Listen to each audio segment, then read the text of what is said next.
Sejam todos bem-vindos e bem-vindas a esse conteúdo que estava ao vivo ou está ao vivo, se você estiver acompanhando a gente na tarde dessa quarta-feira, em que a gente acompanhou bolinha a bolinha o sorteio da terceira fase da Copa do Brasil. Terceira fase que tem 32 equipes divididas em dois potes. No pote 1, as equipes de melhor ranking e todas aquelas que sequer disputaram a primeira e segunda fase. Nesse grupo estão 3 clubes do Nordeste, Bahia, Fortaleza e CRB, já largam na terceira fase da Copa do Brasil. No outro pote, as 16 equipes de menor ranking, tá? Então, a gente acompanhou agora a definição dos 16 confrontos que são os últimos em que há um direcionamento no sorteio. Inclusive, para quem acompanhou a nossa live desde o começo, a gente debateu antes o quanto já nos posicionamos de forma contrária a esse direcionamento nessa terceira fase.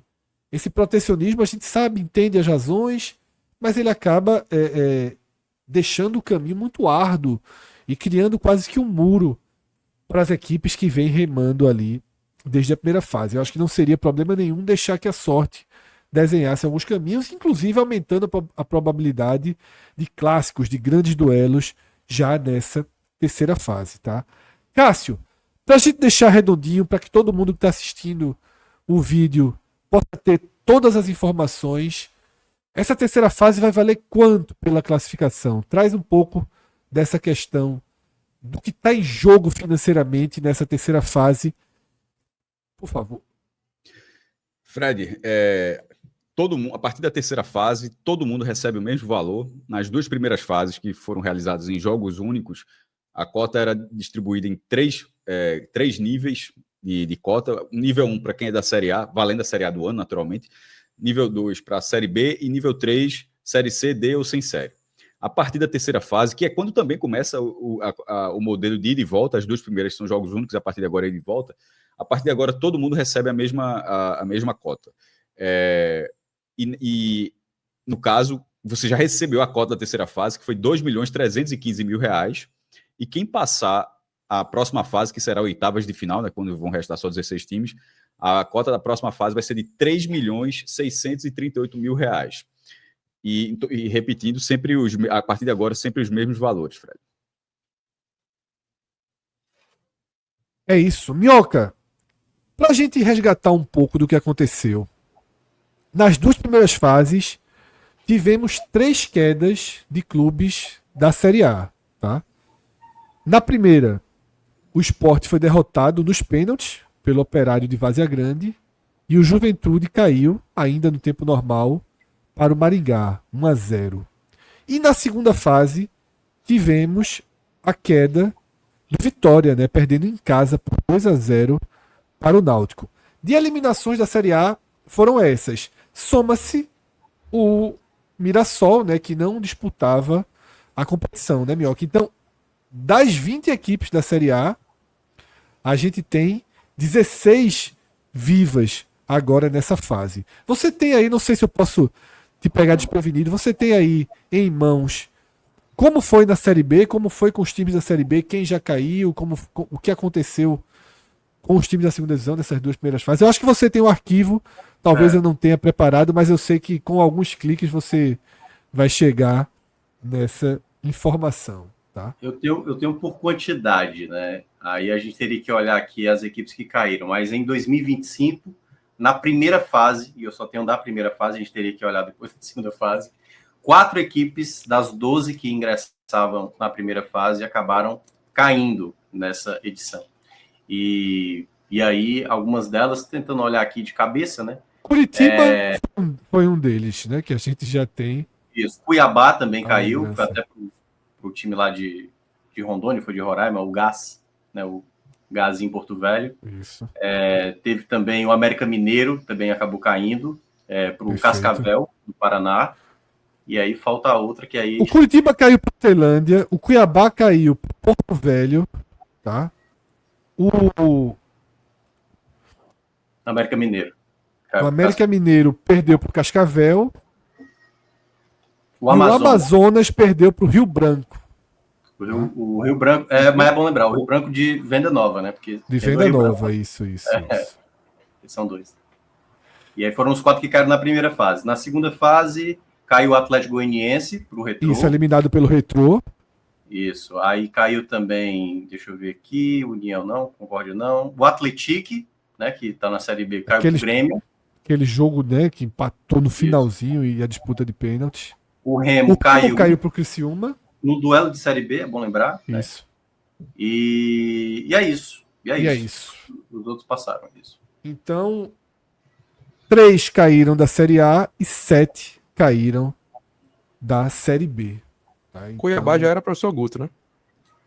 Não tenho certeza se já era o professor Guto. Acho que não, viu? Acho que ele chegou depois dessa queda. Foi, ele chegou depois. Apesar de você estar querendo colocar nele essa eliminação, porque o Guto, se a gente fosse fazer um levantamento de técnicos que caíram em primeiras fases de Copa do Brasil, o Guto, nos últimos anos, tem muitas quedas. Mas, nesse caso, ele não foi o responsável. E aí, enquanto o sorteio acontecia, a gente viu uma cena na transmissão oficial da CBF, que é essa cena que a gente até deu um print e colocou aqui na tela. O chat, de forma ininterrupta, ficava o tempo inteiro, foi tomado por mensagens de fora Edinaldo. Essas mensagens e esse sentimento, eu diria que ganharam força nas últimas horas pela repercussão da notícia em que a ESPN afastou 6 jornalistas que participaram do programa Linha de Passe da última segunda-feira e debateram o conteúdo, a reportagem da revista Piauí, que traz uma série de ações e atitudes bem questionáveis da gestão de Edinaldo à frente da CBF. E aquela matéria que revelou o aumento gigantesco dos salários dos presidentes das federações, os gastos da Copa do Catar, né? A matéria tem um peso considerável. E aí, Ravel, depois da reportagem, depois dessa intervenção do presidente da CBF na ESPN, no grupo Disney, tendo influência e pressão suficiente para afastar 6 jornalistas, foi de encontro com aquilo que a gente debateu segunda-feira, né? Onde a gente falou muito e até com certo um pouco, todos nós um pouco assustados com o comportamento subserviente dos clubes, dos dirigentes em relação a Edinaldo. A gente sempre sabe que o jogo de interesses prevaleceu, que agradar as gestões da CBF, que não atirar pedras no presidente da CBF, sempre foi um comportamento comum das federações principalmente, mas dos clubes de algum modo. Mas na segunda-feira a gente debateu um pouco que o tom estava muito acima, a ponto, por exemplo, daquele posicionamento de Guilherme Falcão do Sport, um posicionamento quente, pós-jogo, demonstrando satisfação com o nível da arbitragem que prejudicou o Sport. Né? Teve muita mesa, palavras fortes, contundentes, argumentos válidos. Mas no meio daquilo tudo, abriu-se um parênteses para elogiar Edinaldo, para elogiar a gestão. E aí depois vem essa notícia que acaba encaixando com tudo que a gente debateu, né, Ravel? Fred, quem acompanha de perto aqui as gestões de Edinaldo e seus correligionários na Federação Baiana de Futebol, especialmente, já sabe que o modus operandi, né, é bem pautado nisso que a gente tem visto. Acho que assusta muito mais o fato disso ganhar uma proporção maior agora, porque ele tem conseguido replicar na Confederação Brasileira de Futebol aquilo que o futebol baiano viu de perto aí, pelo menos no último milênio, né?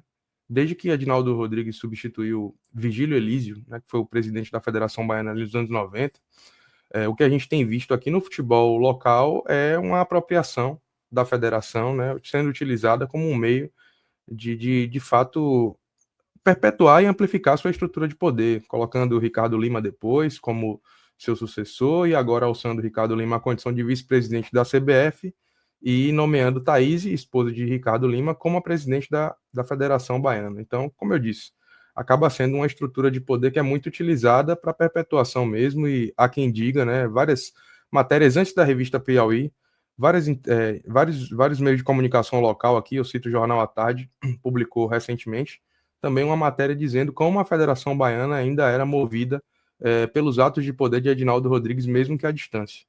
Então, o que a gente tem visto não surpreende o torcedor baiano, seja ele de Bahia, de Vitória, porque já sabe como é que Edinaldo costuma operar, mas agora ganha uma outra proporção, e talvez por isso, Fred, a gente não esperasse que nenhum clube se posicionasse de maneira mais contundente, mais veemente, contra a gestão de Edinaldo Rodrigues e seus atos. O que Que surpreende... a gente viu naquele de fato, debate, né, que PVC Isso. elevou ali o Isso. tom diante do presidente do Sport, Exatamente. Yuri Romão, né, fazendo cobranças, né, de que o Sport não teria direito a reclamar, já que foi conivente, entre aspas, votando e apoiando o Edinaldo. Mas se Isso é um se o posicionamento grupo Disney, absurdo. se o grupo Disney baixa a cabeça dessa forma, imagine como os clubes estão se sentindo reféns nesse Imagine momento, um até clube porque da segunda divisão. é isso, até porque exatamente. as federações são hoje parte direta São da gestão de tentáculos Edinaldo dessa Rodrigues, né? São estrutura de tentáculos. Edinaldo. Pô, como eu queria lembrar da palavra. São tentáculos, perfeito, Ravel. E aí o que acontece? Não dá para você cobrar uma postura mais enérgica dos clubes. Me surpreende sim, Fred, a subserviência. Eu acho que isso não pode ser um posicionamento público de apoio. Mas aí eu acho que é um outro debate. O que a gente tem visto é uma apropriação, assim, a gente há muitos anos ouve falar e acho que compartilha até do mesmo pensamento de que a CBF é uma instituição com uma série de problemas, para dizer o mínimo aqui, tá? Mas eu acho que dessa forma eu nunca tinha visto. A gente está caminhando talvez para um nível de aparelhamento do futebol brasileiro através da CBF que me surpreende, me causa um espanto e um medo muito grande sobre o que será do futebol se os clubes não conseguirem se organizar. Mas também não diria aqui que eu gostaria de ver o Bahia ou qualquer outro clube nordestino sendo a bandeira que levanta contra essa corrente aí, porque eu acho que quem fizer isso tende a se prejudicar muito. Se a gente falou do grupo Disney, o boicote aí ao meio de comunicação, afastamento dos jornalistas, teve a questão da Globo com a própria Copa do Nordeste, que a gente debateu mais cedo no nosso grupo, e outros elementos, né? Clubes que podem podem sofrer algum tipo de sanção velada. Exatamente. Clubes que podem receber algum tipo de sanção velada, como atraso na liberação de cotas importantes para o posicionamento do seu orçamento. Então, o que a gente está vendo aí é um destino preocupante para o nosso futebol. Cássio, para quem está assistindo ao vivo, você já fez uma análise sobre esse tema. Mas como a gente deu um reset na transmissão ao vivo para garantir um conteúdo qualificado para quem vai assistir depois no formato vídeo, e até também de lá para cá, desde o seu momento, já aumentou muito a nossa audiência. Então eu queria repetir um pouco o debate que a gente teve, Cássio, e que vai avançando um pouco em relação ao que Ravel já trouxe, que também não é a Federação Baiana, em que tem toda a repercussão dentro da Bahia, mas quem é de fora acaba não chegando. A CBF, a proporção, as consequências, as ondas de cada decisão e de cada intervenção como essa no grupo Disney, elas geram efeitos que podem ir além do futebol, que podem chegar na justiça, que podem chegar no governo, e não seria a primeira vez que instâncias superiores do país mirem a CBF. Eu acho que Edinaldo ele pode estar começando a exagerar até nessa truculência, nessa forma de impor o seu poder, né, Cássio? Jornalistas afastados, e de certa forma o vazamento disso acabou gerando uma onda que pode resvalar no próprio Edinaldo, né, Cássio? Fred, eu tinha dito, mas trazendo agora, que era o seguinte: nesse momento, ainda não houve da CBF um posicionamento questionando a reportagem. Assim, ó, isso foi isso aqui, não foi bem assim, foi isso, foi assado. Ou dizendo, ó, é 250, sei lá quanto, 200 e tantos mil mesmo, mas é para o fomento dos estaduais, aqui pode olhar no balanço, tem lá, desses 200 mil, 100 mil foi para não sei aonde, 50 mil foi para não sei aonde, ou seja, que não seria, entre aspas, salário para os presidentes. Estou só imaginando o que é que a CBF poderia fazer, porque não houve nada. Saiu a reportagem, houve o silêncio, e o caminho até aqui, o caminho está sendo de silenciar o questionamento. Mais do que responder o que já está publicado, e aí não tem como voltar. Tem, assim, as ameaças, né, de processo para o jornalista, aquela coisa toda. Mas não de dizer, ó, tá errado. Isso está errado. É curioso, né? Mas dizer, ó, vai processar isso, mas não e dizer que a entidade dizer que está errado, ou seja, vai ficar muito personalista, assim, de indivíduo. A pessoa vai processar, mas a entidade não fala nada. Mas a entidade está sendo atacada nesse momento. Por que a entidade não fala nada? Será que porque não tem como falar alguma coisa? Talvez seja, não sei. Mas a medida, o caminho que a CBF está tendo para se defender, ela está passando. Eu não sei como é que internamente eles estão enxergando, porque de fora a impressão é que está se passando a imagem de que não tem como responder. De que a única forma é realmente atacar. Não tem como responder, não tem como se defender. Então, dentro dessa lógica, e quando você fala de que esse autoritarismo, porque isso é pedir afastamento de jornalistas dessa forma, e a gente está falando da ESPN, pô. Assim, a gente está dizendo que os caras afastaram, por 24 horas, não interessa se foi 1 hora, 24 horas, afastaram linha de passe, que é o maior debate da emissora. Tipo, com todo respeito, mas tem o bate-bola, tem não sei o quê, tem blá, blá, blá, blá. Foi o mais nobre de todos, foi o linha de passe. Sabe aquele programa... Você não sabe o nome de todos os programas que tem por aí, não. Mas esse você sabe que tem décadas aí que tem uma tradição. E assim, a força até esse ponto, pô, caramba. Enfim, quando você fala de que tá saindo da Bahia, eu acho também. Dentro da Bahia, como o Ravel trouxe muito bem, isso já era visto como algo muito além do ponto. Mas aquela coisa não furava a bolha da Bahia. Então acabava ficando assim, tinha que ser a justiça local, tinha que ser a imprensa local, tinha que ser gestores locais, ou seja, o combate, se é que havia um combate, o combate era dentro da bolha. Na escala, aí se tenta replicar isso na CBF, eu acho pouco inteligente, pô. Porque veja, está funcionando. Nesse primeiro momento, pediu afastamento, afastou. Pediu para faz dirigente dar uma babada, dirigente dá uma babada. Então, nesse momento, está funcionando. Só que é um momento que, o quê? Uma semana? Um mês?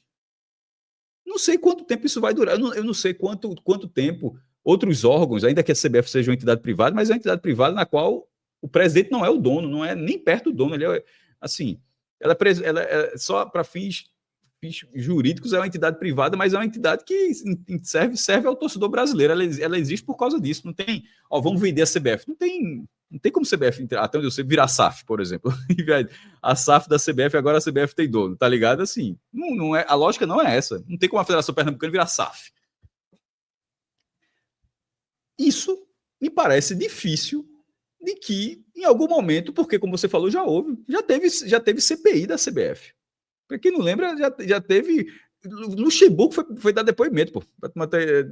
Assim, já foi um negócio assim que durou Acabou, inclusive, sendo uma pataquada em vários momentos, mas pelo menos existiu, né? Assim. Tem uma pergunta que é colocada até para Eduardo Campos, que já ex-governador de Pernambuco, que faleceu no acidente aéreo, que uma das perguntas teria sido sobre o desempenho de Ronaldo, alguma coisa assim. Que acho que foi até uma reportagem da Veja da época. E, enfim, acabou se virando um negócio de futebol, de debater futebol. Não debater a organização de futebol, mas debater futebol. Já que Ronaldo tá ali, já que Luxemburgo tá ali, a galera foi por outro caminho. Mas o ponto chegou ali. Por que não pode chegar de novo? Aí você vai dizer, a regra da FIFA, se tiver influência de governos federais, pode ter uma sanção da FIFA. Pode. Mas, com todo respeito, essa sanção seria dentro da confederação que tem o maior número de títulos mundiais. Assim, não é a coisa mais fácil, não é a coisa mais fácil do mundo. Ó, a CBF está fora da Copa de 26. Não sei se quem organiza a Copa, quem paga pela Copa, enfim, não é a coisa mais fácil do mundo sancionar a CBF. Mas vamos supor que isso aconteça. Mas eu estou criando vários cenários, eu vou considerar que o cenário, vamos supor que aconteça. Isso também não é carta branca que, ó, já que a FIFA pune, então tá liberado fazer o que quiser. É óbvio que não é. No momento que você passa do ponto, e a reportagem parece mostrar isso, que passa do ponto, existem vários meios para você conseguir enquadrar, não sei se a palavra é exatamente essa, mas enquadrar essa gestão. Eu acho que o próprio Edinaldo e a sua gestão, eles estão apontando o canhão de luz para eles mesmos, assim, nessa situação. Porque essa quantidade de ações, você vai somando, quem fica vendo de fora, veja, Ricardo Teixeira era questionado, Marinho foi preso, Caboclo foi afastado. Aliás, todos os presidentes da CBF anteriores, todos eles foram afastados. Nenhum saiu assim, ó, agora acabou a eleição, perdi, vou para casa. Todos os presidentes da CBF deixaram de ser presidente da CBF por polêmica. Tá ligado, Fred? Nenhum saiu porque eu perdi a eleição. Eita, agora vou pegar uma praia. Todo mundo saiu dessa forma. E não era desse jeito não, viu? Assim, isso mostra uma rejeição. A rejeição política é bem elevada. Não tinha fora Teixeira para qualquer coisa, não. Embora tivesse o fora Teixeira, fosse um movimento muito vivo. Mas ainda que para quem já pegou um sorteiozinho da CBF, não é todo sorteio que a gente vê isso, não. Então é algo. Alguém pode ver isso como algo menor, mas esse print é muito representativo. Porque é difícil desfazer esse print. No sentido de isso aí voltar a ser apoio. Cássio. Isso voltar a ser apoio. É disso aí para pior. É dessa rejeição para cima. Eu não consigo ver essa rejeição. A gente acompanhou o primeiro sorteio. E o primeiro sorteio era todo mundo falando, eu quero pegar não sei quem, é time pequeno. Todo mundo preocupado com as questões do futebol. E hoje a gente viu, e não foi nada marcado. E é isso que é importante. A gente não viu nenhuma organização dizer, vamos entrar e vamos flodar o sorteio da CBF, mostrando o nosso descontentamento. Porque, de fato, o assunto vem sendo Edinaldo há alguns dias. Direto ou indiretamente, né? Direto ou indiretamente. E muito por causa dele. Não tô falando nem do que a Piauí trouxe. Eu tô falando do que ele faz depois. Por isso que eu tô dizendo, o caminho que a CBF está escolhendo foi assim, beiro inacreditável a forma como a CBF está tentando conter isso. O departamento de contenção de danos da CBF, se é que existe o departamento de VDM de vai dar merda, o departamento é para dar merda, é o nome do departamento. Assim, é para piorar, porque os caras foram na contramão do que algo que poderia arrefecer a pressão. A pressão só está subindo. É porque aquela questão do modus operandi, né, que Ravel falou.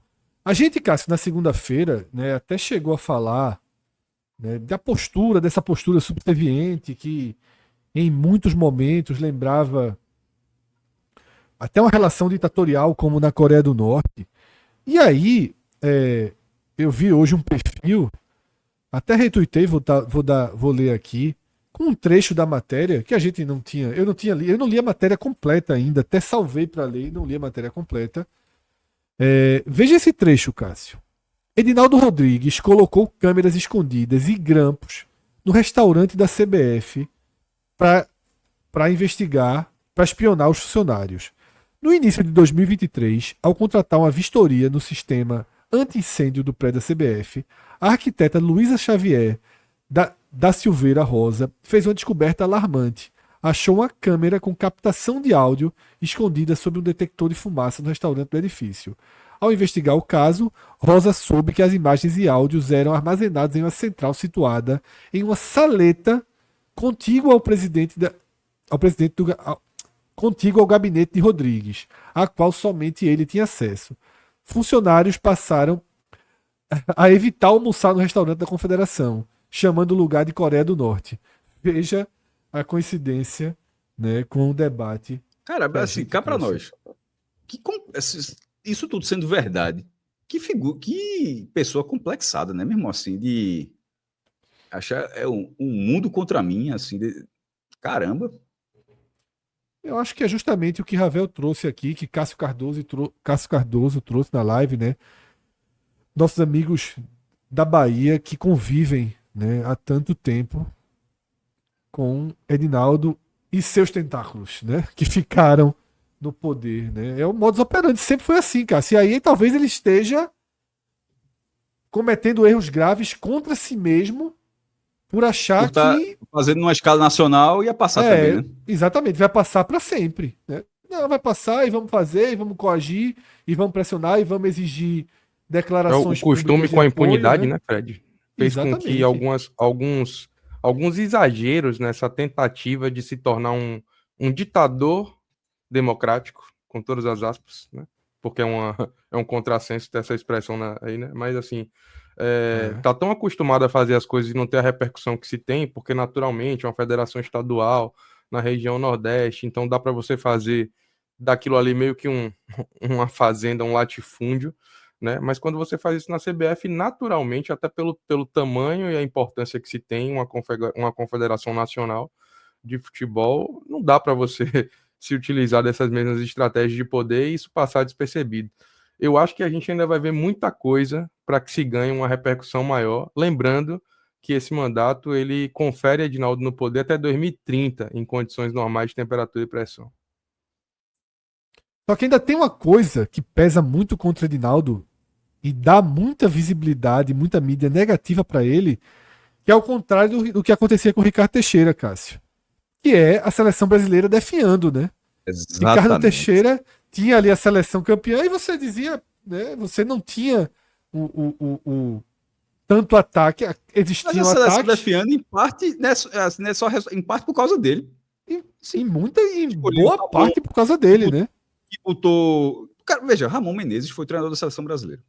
Assim, eu não consigo imaginar ninguém que tivesse feito essa escolha, nem que fosse para 2 jogos, 3 jogos, como interino. E Só continuar no quem cargo gosta da muito de base, né? Ramon para fazer isso. Perfeito. E continuar no cargo da base, né? É de fato algo assustador. Chegou um superchat sobre esse tema. Walter Francisco, né? Fala. Yuri e Evandro estão brigando para ver quem baba mais. No caso aí, ele fala do presidente do esporte, do presidente da Federação Pernambucana, e segundo ele, os dois estão nessa, né, de serem sempre subservientes a Edinaldo, né, e todo o poder que hoje tem a CBF. Tiago Minhoca, já temos definidos os confrontos, a ordem dos confrontos, sim ou não? Sim, a ordem dos confrontos e os mandos de campo, né? Onde vão acontecer os Exatamente. jogos de ida e também as decisões, né? Para saber quem avança para. Qual é a Então, diferença entre ordem e mando de campo? Porque o Pinhoca falou, a ordem e o mando de campo. Como se eu fiquei eu também fiquei pensando, viu, Cássio? Eu me calei, mas depois eu vi que acho que é a mesma coisa, né? Ficou um mistério aí. Minhoca, Isso aí na então tela já tá certinho? não, a gente vai colocar a casinha em quem define em casa, tá? Então, Minhoca, antes da gente ir comentando jogo a jogo, vamos dizer O quem homem é rei do define Canva demais, em viu? Tem que casa, respeitar. tá? E aí eu vou até passar, conforme foi o sorteio, aí vocês vão entender o porquê que teve o sorteio Certo. assim. Perfeito, O Minhoca. primeiro sorteio envolveu Fortaleza e Retrô, São Paulo e Náutico, Ceará e Palmeiras. Exatamente porque Palmeiras e São Paulo não podem ficar na mesma cidade, Ceará e Fortaleza também, jogos no mesmo dia, na mesma data base. E aí, com isso, ficou jogos de ida, casinha aí pro jogo de ida, certo? Para Retrô, Não, São Paulo a gente só vai botar a casinha, Minhoca, onde vai ser a volta, porque aí as pessoas entendem a ida. Então, beleza. Então, o jogo da volta, casinhas, Fortaleza, Náutico e Palmeiras.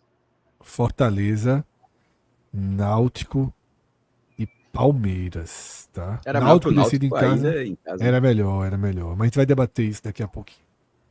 Pronto. Então esse foi o primeiro bloco sorteado, né, Minhoca? Isso. Aí temos um outro envolvendo Santos e CRB, CSA e Grêmio, CRB e CSA juntos, e Inter Certo. e Maracanã, porque envolve Grêmio e Inter. E aí, nesse Certo. caso, quem vai decidir em casa é o CRB, o Grêmio Certo. e o Maracanã. Também foi ruim para o Maracanã.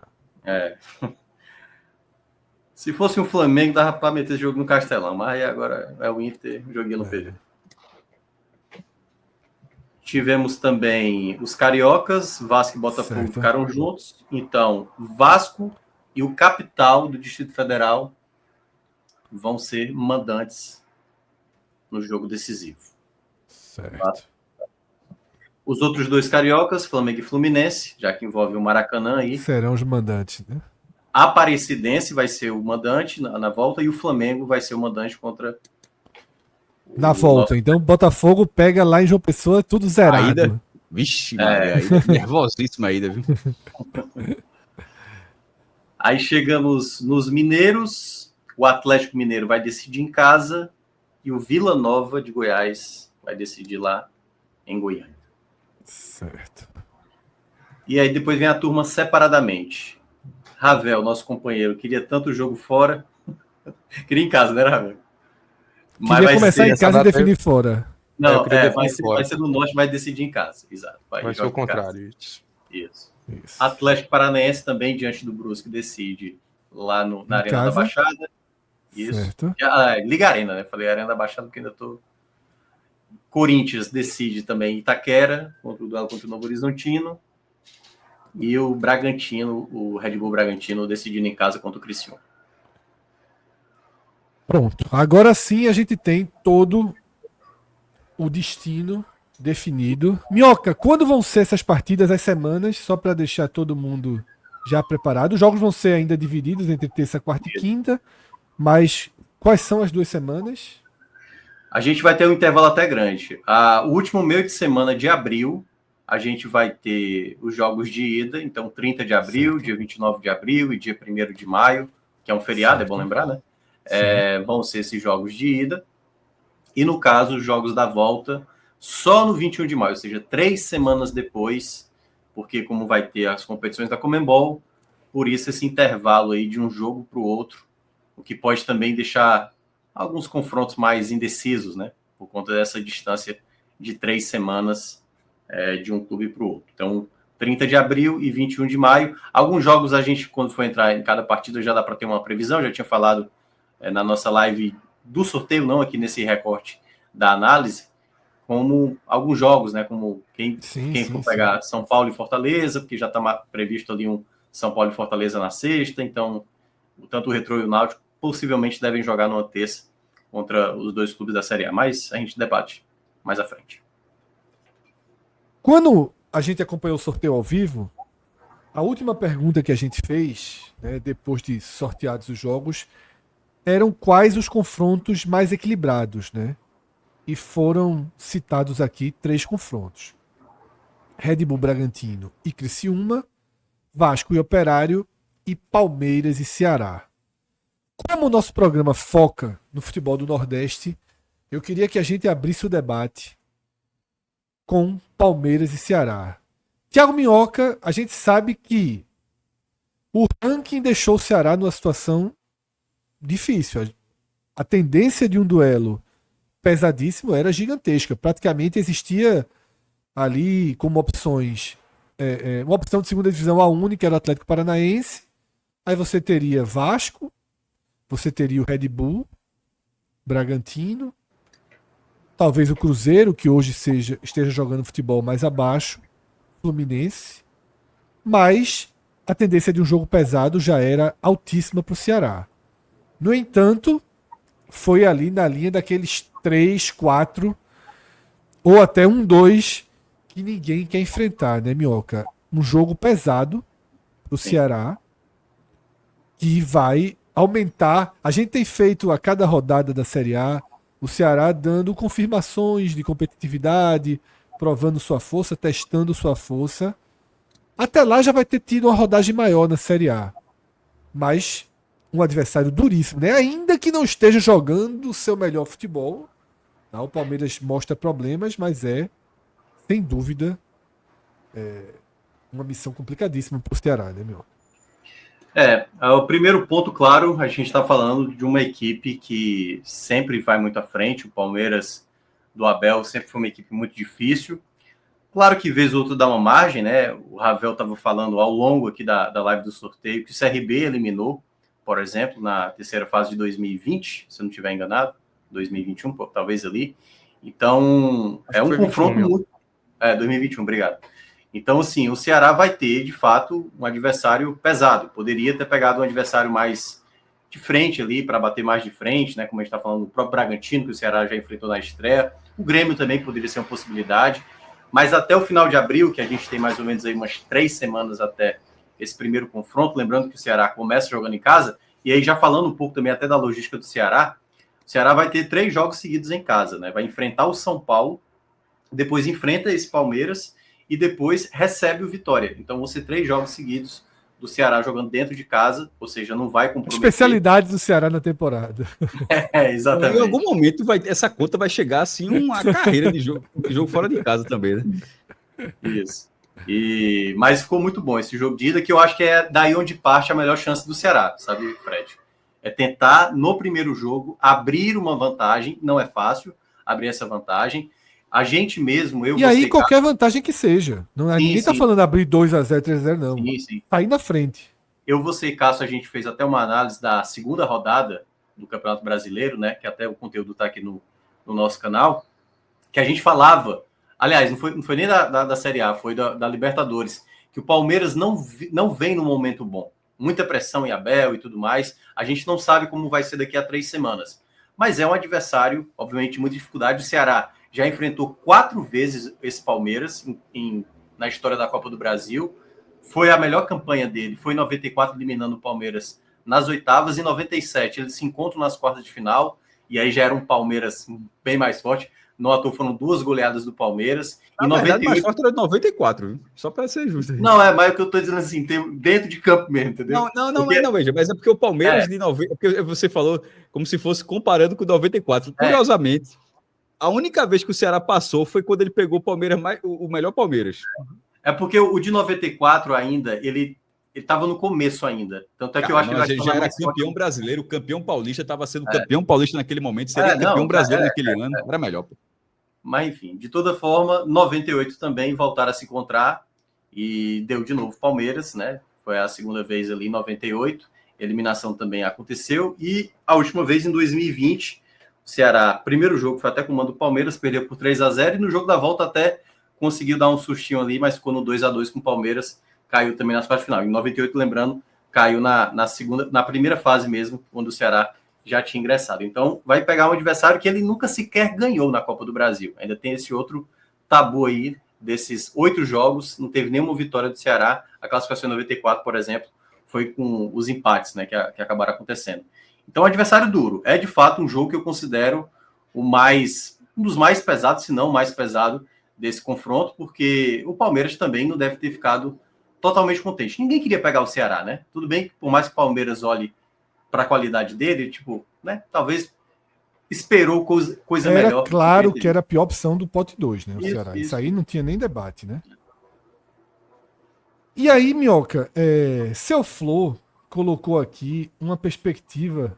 Quando a gente falou, né, que eu falei, entre os 4 piores, ele listou Flamengo e Inter, ele considerava pior, e ele listou o Corinthians como uma opção péssima para o Ceará. Eu concordo 100% com ele. Porque contra o Corinthians não poderia usar Pedro Raul, né? Então, talvez o Corinthians fosse a pior opção, na verdade. Eu acho que o Ceará sem Pedro Raul contra o Corinthians é melhor ter Pedro Raul contra o Palmeiras do que não ter Pedro Raul contra o Corinthians. Eu acho que aí...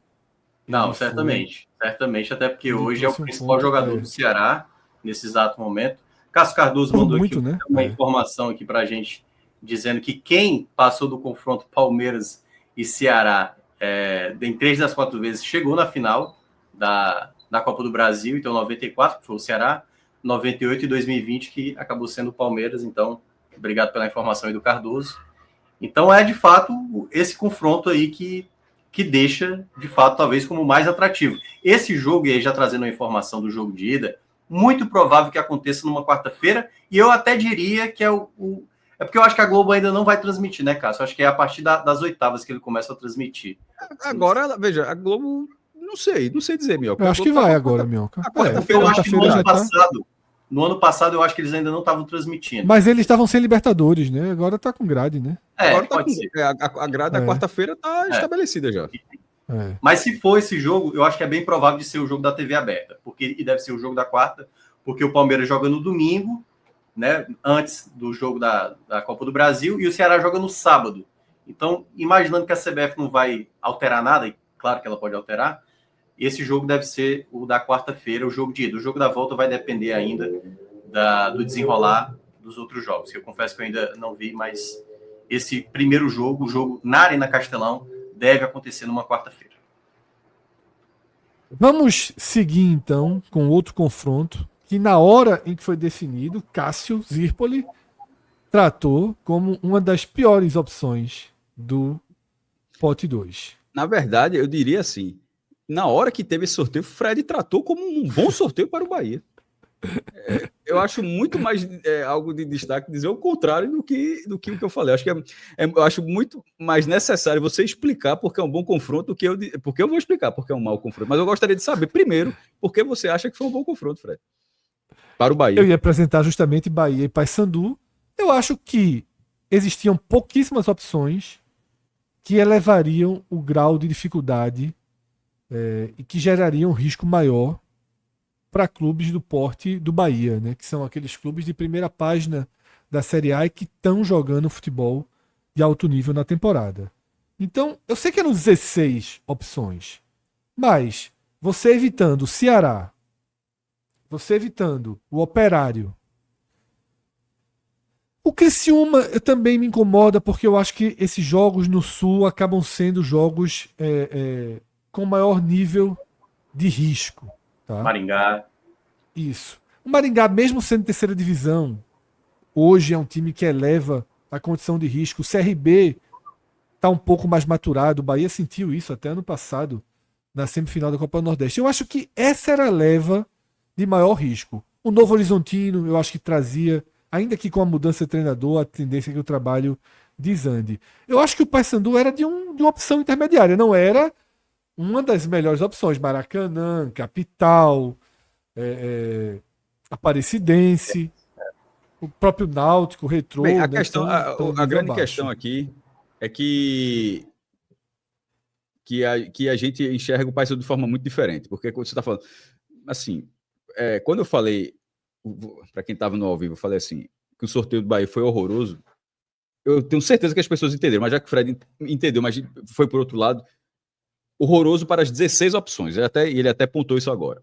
Horroroso dentro das 16 opções. Uma era a pior opção, que era o Ceará. Essa não estava. É o único time é o único time da Série A, era o único time da Série A no pote 2. São apenas 2 potes. E tinham alguns times da segunda, da terceira, tem até time sem divisão. Mas dos times tirando o Ceará, não quer dizer que das outras 15 opções nenhuma é horrorosa. Algumas opções continuavam sendo muito ruins. Repito, horrorosa dentro dessas 16 opções, onde você pode simplesmente considerar, eu não considero que nenhuma opção é horrorosa, beleza, mas eu acho que dentro desse cenário, algumas opções para você começar a fazer agora, ainda sendo início de temporada, pelo menos para o Campeonato Brasileiro, ter já um jogo mata-mata contra um time chato, eu acho muito ruim, e sobretudo, seja pela parte técnica, seja pela parte da viagem. No caso do Bahia, tem as duas coisas, a parte técnica, porque o Paysandu ainda que tenha perdido na estreia para o Atlético Paranaense. A gente já falou algumas vezes que Remo e Paysandu estão num momento econômico de investimento para essa competição. Tanto é que vai ter o repar depois de muito tempo. O Campeonato Paraense paga uma cota boa, lá tem uma receita, se não me engano, 8, 9 milhões. É um dinheiro assim, bem considerável que o governo do estado paga, transmite lá pela TV estatal. Então, o poder econômico de Remo e Paysandu nesse momento é acima da média da Série B. Eu estou falando da média, não estou dizendo que é próximo a Coritiba e Atlético Paranaense puxou essa média muito para cima, sobretudo o Atlético Paranaense. Mas na hora que você coloca todo mundo, Paysandu e Remo estão ali e o Paysandu mais acima. Vai jogar provavelmente no Mangueirão, 30 mil pessoas, 40 mil pessoas. O Paysandu que a gente está fazendo desse sorteio no momento que o Paysandu vai decidir hoje a Copa Verde contra o Goiás.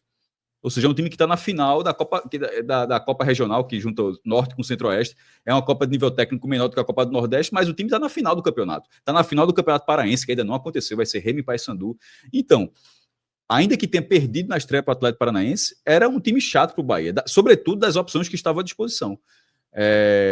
Então, você vai pegar um estádio com gente, vai pegar um time que tem potencial, vai fazer uma viagem das maiores que o Bahia podia fazer. Então, eu acho que foi um sorteio para o Bahia ruim. Chato é uma palavra que eu não teria feito a intervenção. Horroroso, eu achei que foi. Aí você que está se. Você fala muito que eu digo isso. Você que está se prendendo da palavra horroroso, onde Não, está porque muito claro que horroroso é a horroroso palavra. era do que cabia esse sorteio. Do que, tirando Eu o Ceará. sei, mas mesmo no que cabe, do que no coubesse teto o do que sorteio. poderia ser pior. Aí porque você dá Não os acho, exemplos. é isso. Poderia Eu ser pegar continuo o achando que Maringá, não é. poderia Eu acho pegar que é o Operário. intermediário.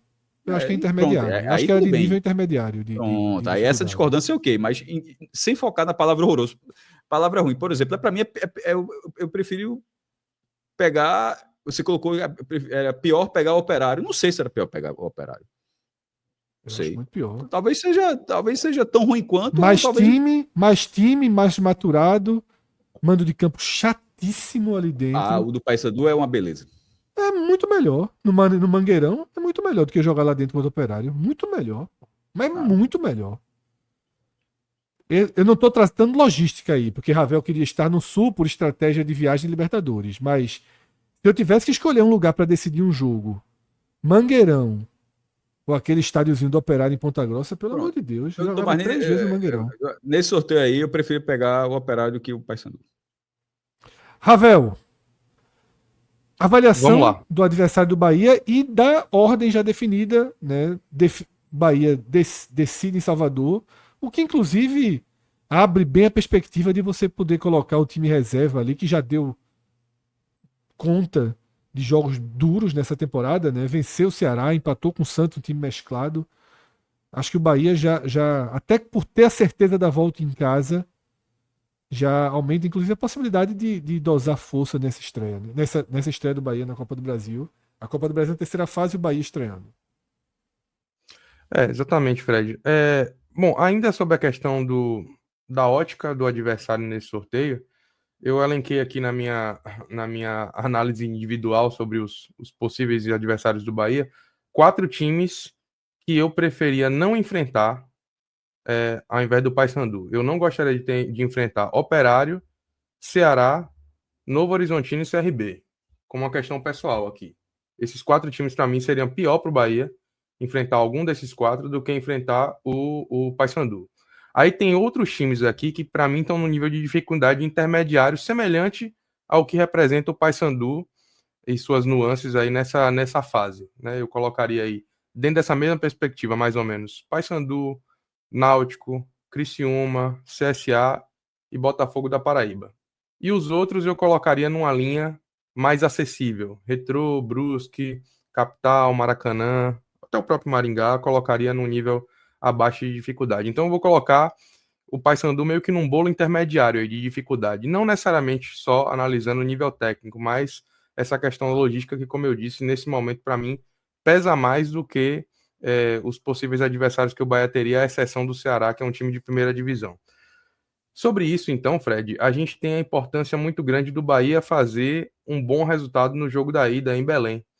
Porque, de acordo com o calendário que a gente tem aqui à disposição, o Bahia vai ter enfrentado o Palmeiras em São Paulo, depois vai para Belém fazer esse jogo da ida, depois tem uma sequência de 2 partidas em casa, contra Botafogo e Nacional pela Brasileira e pela Libertadores. Fazer um bom resultado implica necessariamente em dizer que o Bahia também vai poder negociar um bom gerenciamento de forças no jogo da volta, que também vai acontecer após um Bavi pelo Campeonato Brasileiro e será sucedido por 2 jogos no sul do país, contra a Grêmio Internacional pelo Brasileiro e pela Libertadores. Então, dessa forma, eu acho que o jogo da ida ganhou uma proporção de responsabilidade, de impacto, de necessidade de performance e, sobretudo, de resultado muito grande, para que o Bahia possa também ter um bom gerenciamento de forças para o jogo da volta na Fonte Nova. Apesar da dificuldade logística, que eu acho que é o principal peso desse desafio, eu ainda vejo o Bahia como um grande favorito para passar nesse jogo. Eu chutaria aí uns 80-20 no nosso favoritômetro, aí, como o Bahia despontando para classificar. Não, 80-20, 85-15, nessa faixa aí de favoritismo, tá? Minhoca, tem alguma ideia de dias em que esses jogos acontecem? O jogo de ida, tudo indica, se nada mudar, né? Sempre ressaltando isso. Na quarta-feira, porque como vai ter Palmeiras e Bahia no domingo, e o Bahia e Botafogo, que é o final de semana seguinte, é no sábado, né? Então não pode ser na terça, não pode ser na quinta, fica sendo ali a quarta-feira o mais provável, sim. É a data que tem, a não ser que eles alterem jogos da Série A. Então esse Paysandu e Bahia, então o Bahia deve fazer essa logística, né? Sair de São Paulo, viajar para o Pará, enfrentar o Paysandu, volta para Salvador para enfrentar o Botafogo no sábado. Vamos seguir pela ordem dos clubes do Nordeste na Série A. E a gente tem, Minhoca, o reencontro de Fortaleza e Retrô, que ano passado se enfrentaram na segunda fase, jogo único, no Castelão. E a bronca foi ser resolvida nos pênaltis, né? Como você avalia, dentre as opções que existiam no pote 2, o Retrô estava entre as melhores opções. A gente já debateu aqui todos os clubes que a gente estava debatendo sobre o Paysandu e no entorno do Paysandu, todos eles são opções muito mais difíceis do que o Retrô. Tá? Ainda que o Retrô tenha mostrado força contra o Sport na hora de uma decisão, na hora do mata-mata, inclusive personalidade, né? Capacidade de atacar, de agredir. O Retrô completo, com o Fernandinho, ele foi um time competitivo, né? E o Fortaleza, em tese, vive turbulências aí na temporada. Mas não há do que reclamar do sorteio, né? Se você tinha ali umas 8 opções piores, pelo menos, você ficou com a parte de baixo, né, do pote 2. Talvez o torcedor do Fortaleza, o que ele mais sonhava, e o próprio Fortaleza, obviamente, seria o Maracanã, né? Não tem viagem, tá em casa. Só que tem uma curiosidade. O primeiro confronto, que é Retrô e Fortaleza, é logo após Sport e Fortaleza. Então, assim, o Fortaleza já vai estar em Pernambuco, de toda forma. Então, passar uns dias por aqui, né? Vai passar uns dias por aí. Acho improvável ficar, mas é curioso isso. Improvável, assim... Por que é improvável ficar? Porque a viagem é muito curta. Assim, 2 ou 3 dias de preparação no Recife é melhor para se preparar em Fortaleza. Pô, a viagem é muito curta para... O jogo é sábado, voo direto ainda por cima, né? 26 de abril, Sport e Fortaleza, sábado.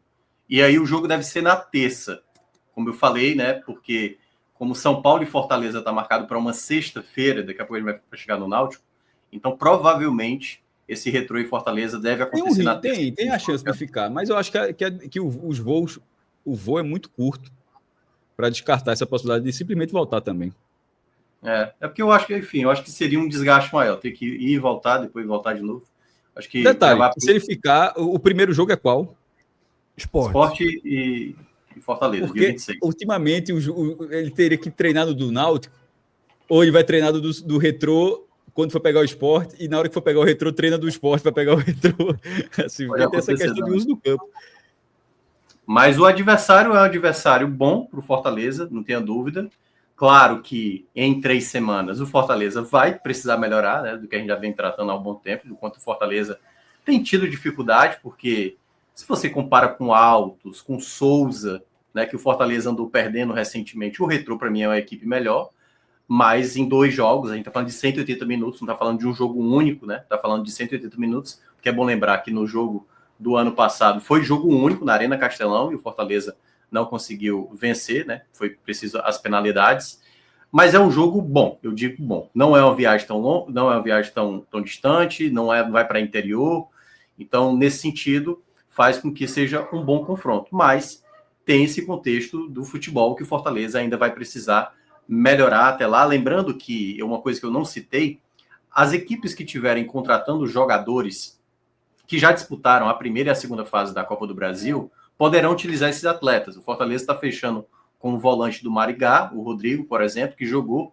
as primeiras fases da Copa do Brasil e poderá estar disponível, se assim quiser, colocar para esse confronto diante do Retrô, e já em diante não tem mais aquela restrição. Jogou Copa do Brasil, já não pode jogar mais. Então, tem essa possibilidade. Então, eu vejo um bom confronto, vejo uma boa possibilidade, mas para isso o futebolzinho do Fortaleza tem que voltar a acordar. sem acordar, se torna o Retrô, olha assim, tipo assim, esse Fortaleza tem que estar dormindo até lá.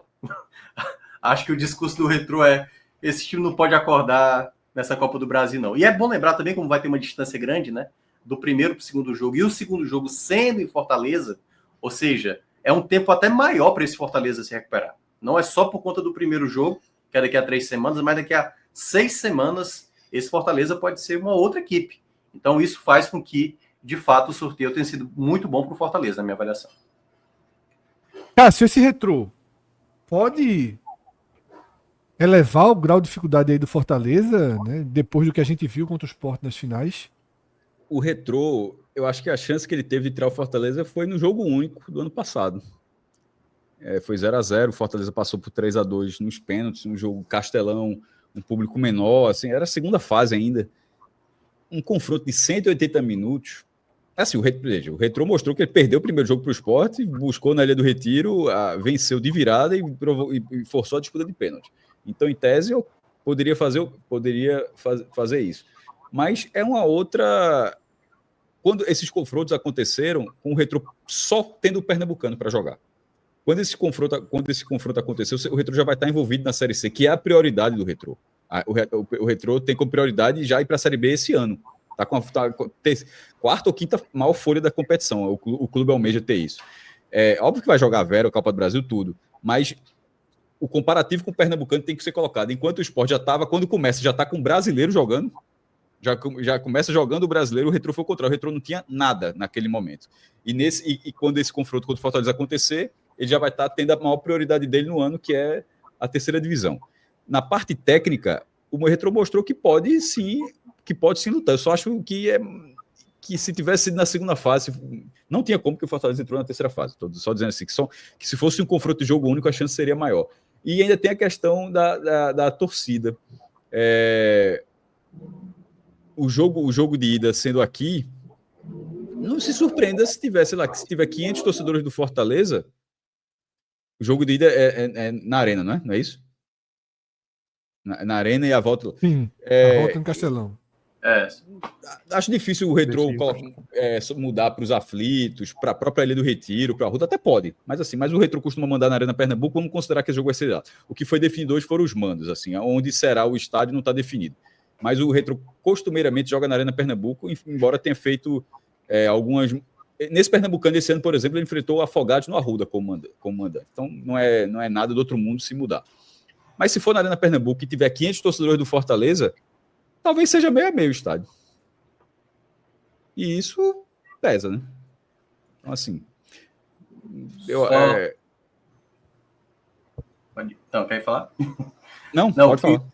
O que eu ia falar é que o Retrô, antes de enfrentar o Fortaleza, vai receber, o jogo é em casa para o Retrô, Figueirense, né, que é dia 26 de abril, e no jogo da volta, o jogo anterior que o Retrô vai ter é o duelo contra o Itabaiana, também na Arena Pernambuco, né? O Fortaleza, ele vai ter entre os jogos o jogo da volta vai ter jogos vai jogar no Rio de Janeiro contra o Vasco no dia 17, e aí o jogo seguinte é exatamente o confronto contra o Cruzeiro na Arena Castelão. Então, quando voltar do Rio de Janeiro, já faz 2 jogos seguidos, Retrô e depois Cruzeiro.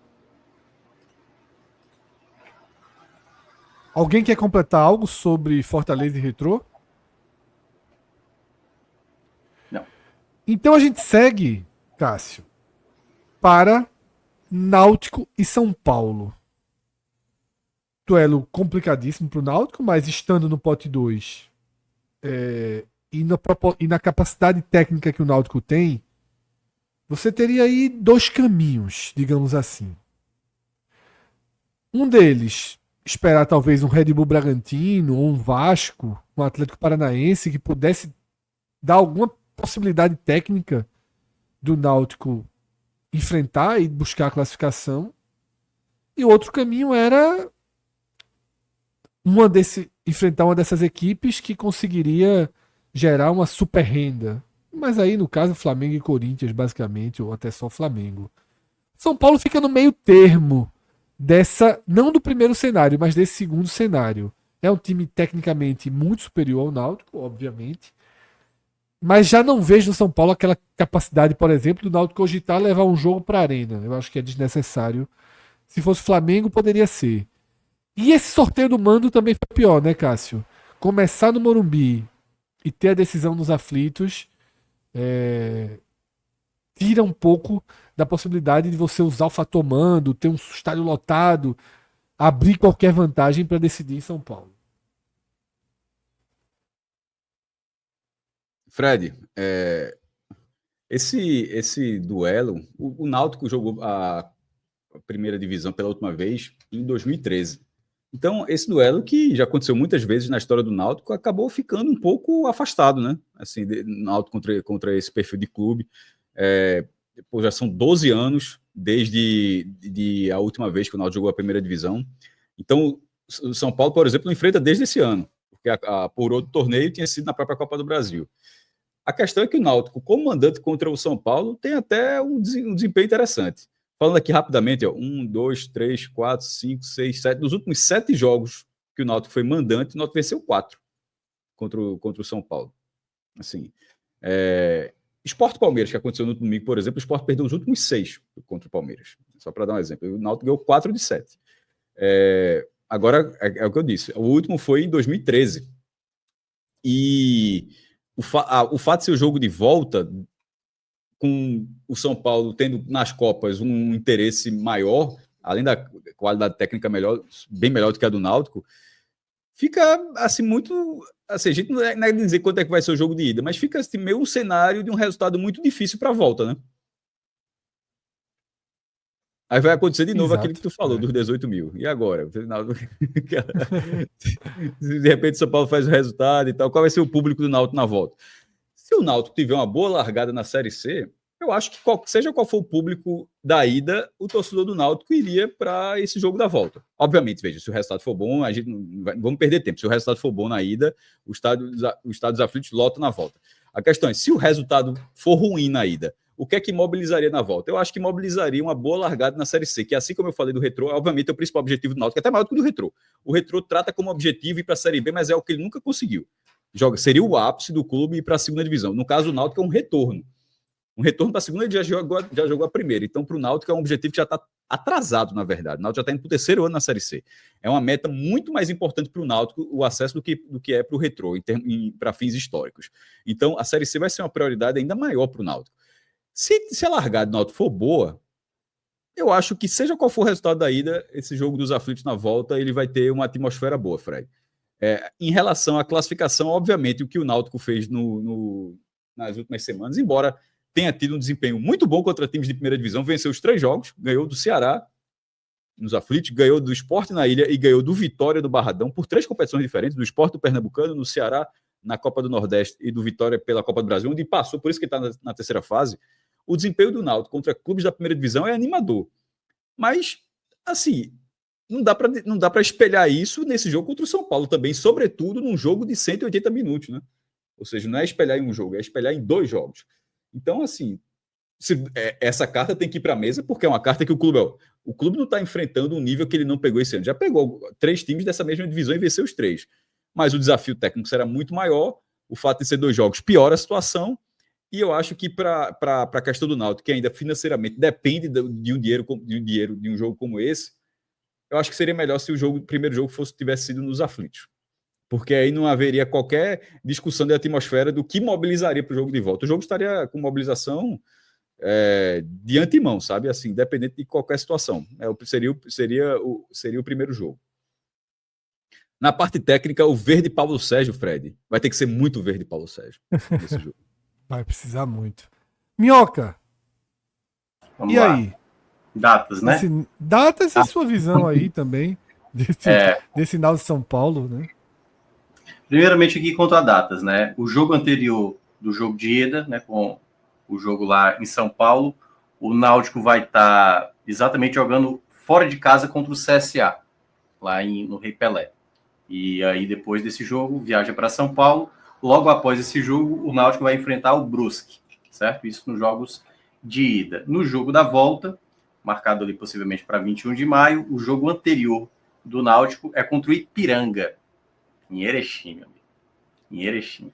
Aí vai ter uma viagenzinha para voltar para São Paulo. Tudo bem que é uma viagem até boa, né? Rio Grande do Sul para São Paulo não é tão ruim. e logo após, quando terminar o confronto contra o São Paulo, volta para cá para enfrentar a Ponte Preta. Então, como disse o Cássio, aí vai depender muito de como vai ser o começo do Náutico. Veja só, jogo grande da Série C, né?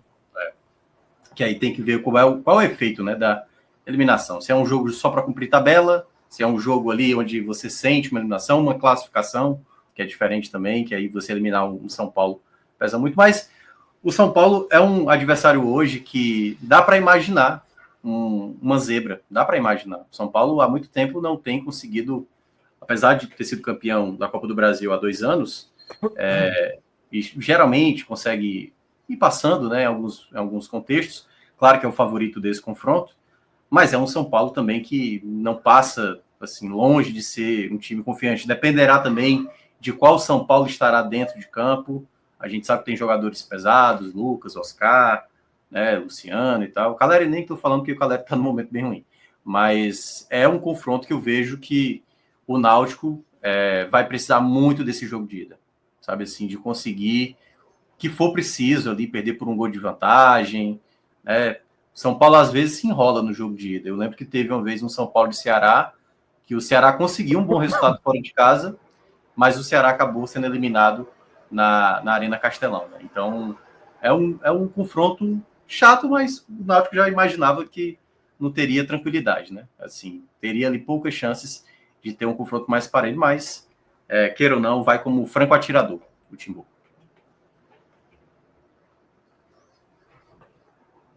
É isso, tá? Queria trazer agora um jogo que na hora do sorteio, quando as bolinhas colocaram essas duas equipes frente a frente, e a gente chamou a atenção na hora, todo mundo já queria falar sobre esse jogo, que é Botafogo da Paraíba e Flamengo. A gente sabe o tamanho, Cássio, do Flamengo no estado da Paraíba.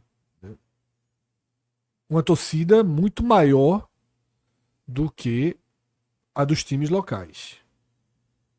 Como é que você imagina a atmosfera e o cenário desse jogo, sobretudo porque a ida, com tudo zeradinho, vai ser em João Pessoa? Tá? Como é que você imagina o cenário desse jogo? O que é que o Botafogo faz relacionado à divisão de torcida, preço de ingresso? Ficou aí ficam alguns dilemas para o Botafogo administrar essa partida. A gente sabe que a chance técnica do Botafogo atravessar o Flamengo em 2 confrontos é muito perto de 0. Mas fazer uma grande partida, tentar algo ali no primeiro jogo, sempre está em aberto, né? O Botafogo tem uma vitória histórica sobre o Flamengo no Maracanã. Tirou a invencibilidade longa do Flamengo, acho que em 1980. Ganhou no Maracanã por 2-1 o Flamengo de Zico. E o Flamengo seria o campeão brasileiro daquele ano, seria o primeiro título brasileiro do Flamengo, o Botafogo ganhou do Flamengo lá. Sobre esse jogo, no Almeidão, acho que está 18 ou 19 mil pessoas, a capacidade está limitada hoje. O Almeidão é o estádio de João Pessoa, né? A final do Paraibano lotou, a torcida do Botafogo encheu o estádio. Eu vou pegar esse exemplo para esse jogo. Eu acho que deu 16 ou 17 mil pessoas. Foram 2 mil do Souza, que pegaram os 10% ali nessa faixa, ou um pouquinho mais do que 10%, e o resto do estádio inteiro encheu com a torcida alvinegra do Botafogo, o xerife, a autoridade da Paraíba. Nesse jogo, Fred, o Flamengo veja só, alguns elementos, como é muito curioso que esse jogo existe. O Flamengo jogou na Paraíba esse ano, pelo Campeonato Carioca. Tinha jogado ano passado no próprio Almeidão, uma renda muito boa, de 1,5 milhão, a maior renda da história do futebol paraibano, somente, e jogou esse ano no Amigão, que é um estádio idêntico, mas que fica em Campina Grande.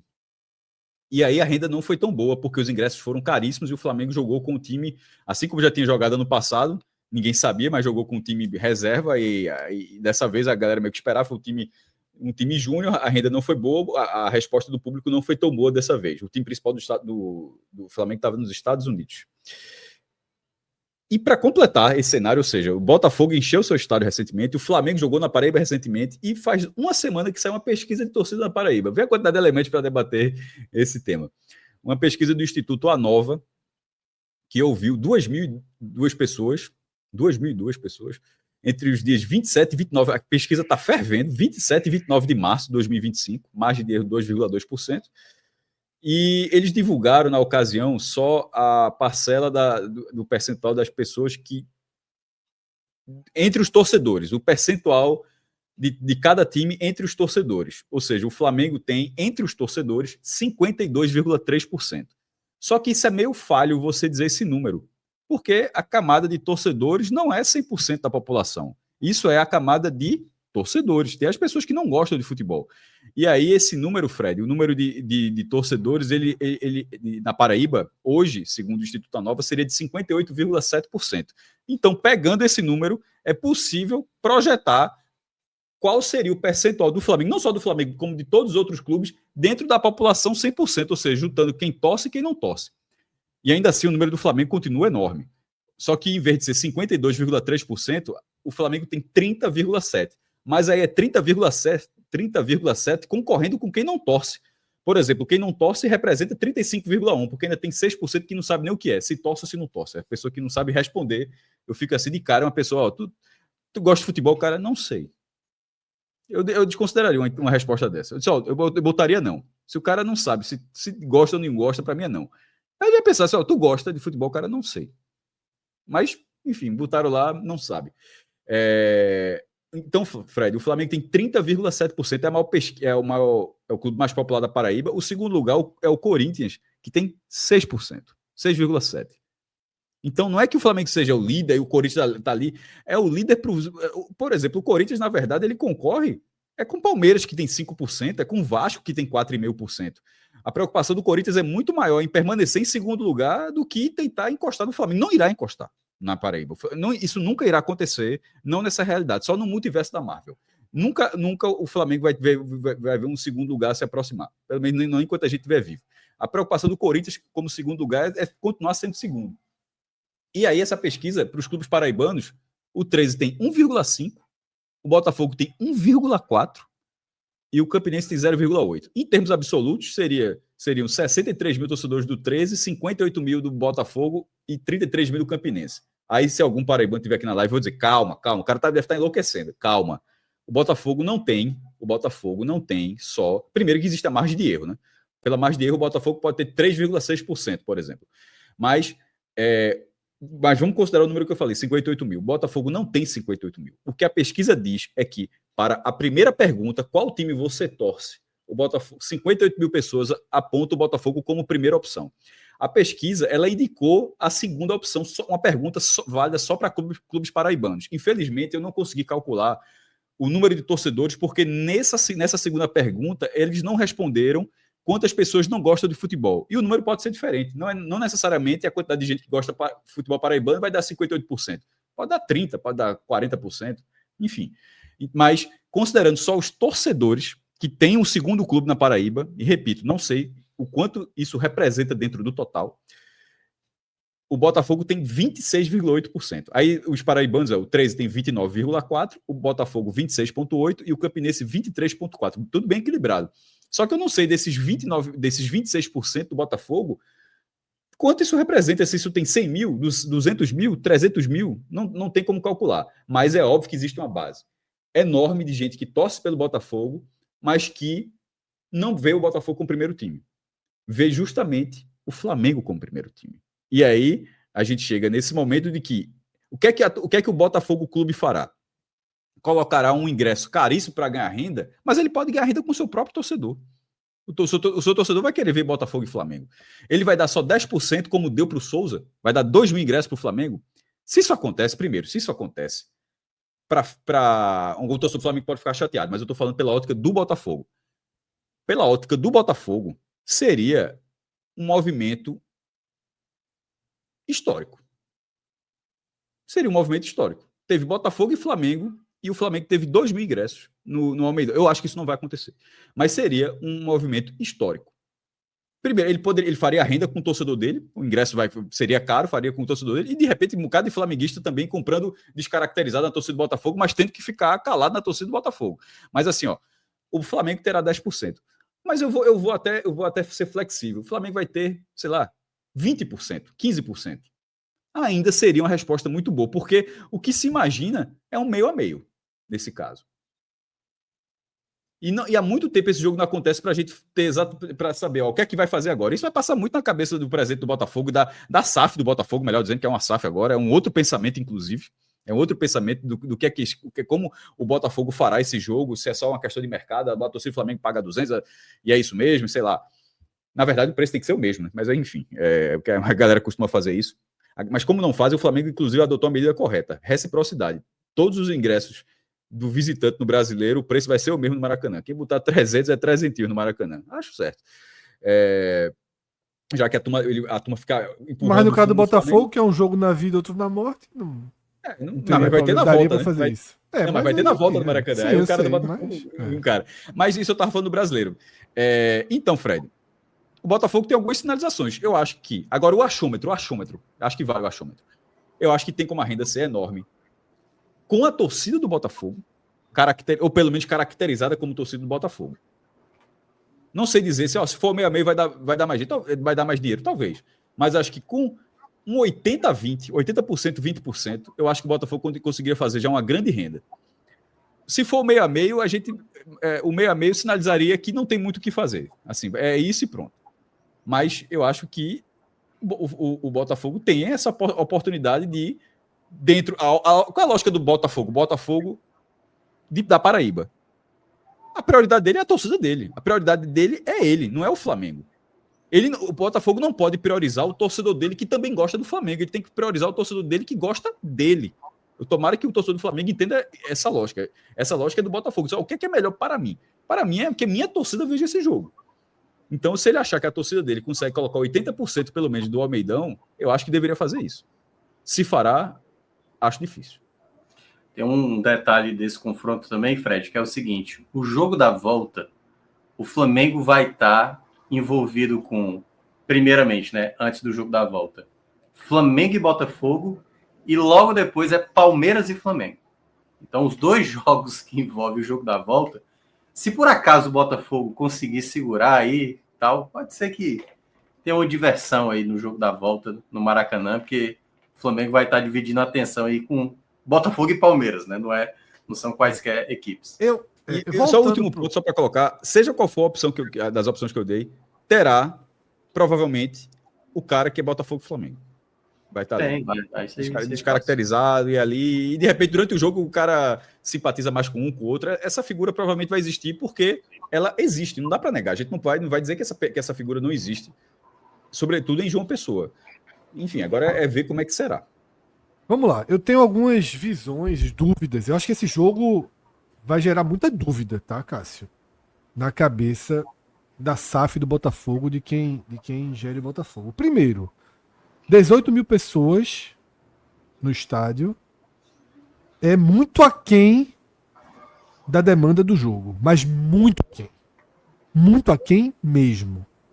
Esse jogo colocaria facilmente o dobro de torcida se houvesse um estádio na Paraíba para comportar. Esse é o primeiro ponto. O segundo ponto é: o Botafogo não tem como fazer desse jogo uma renda estratosférica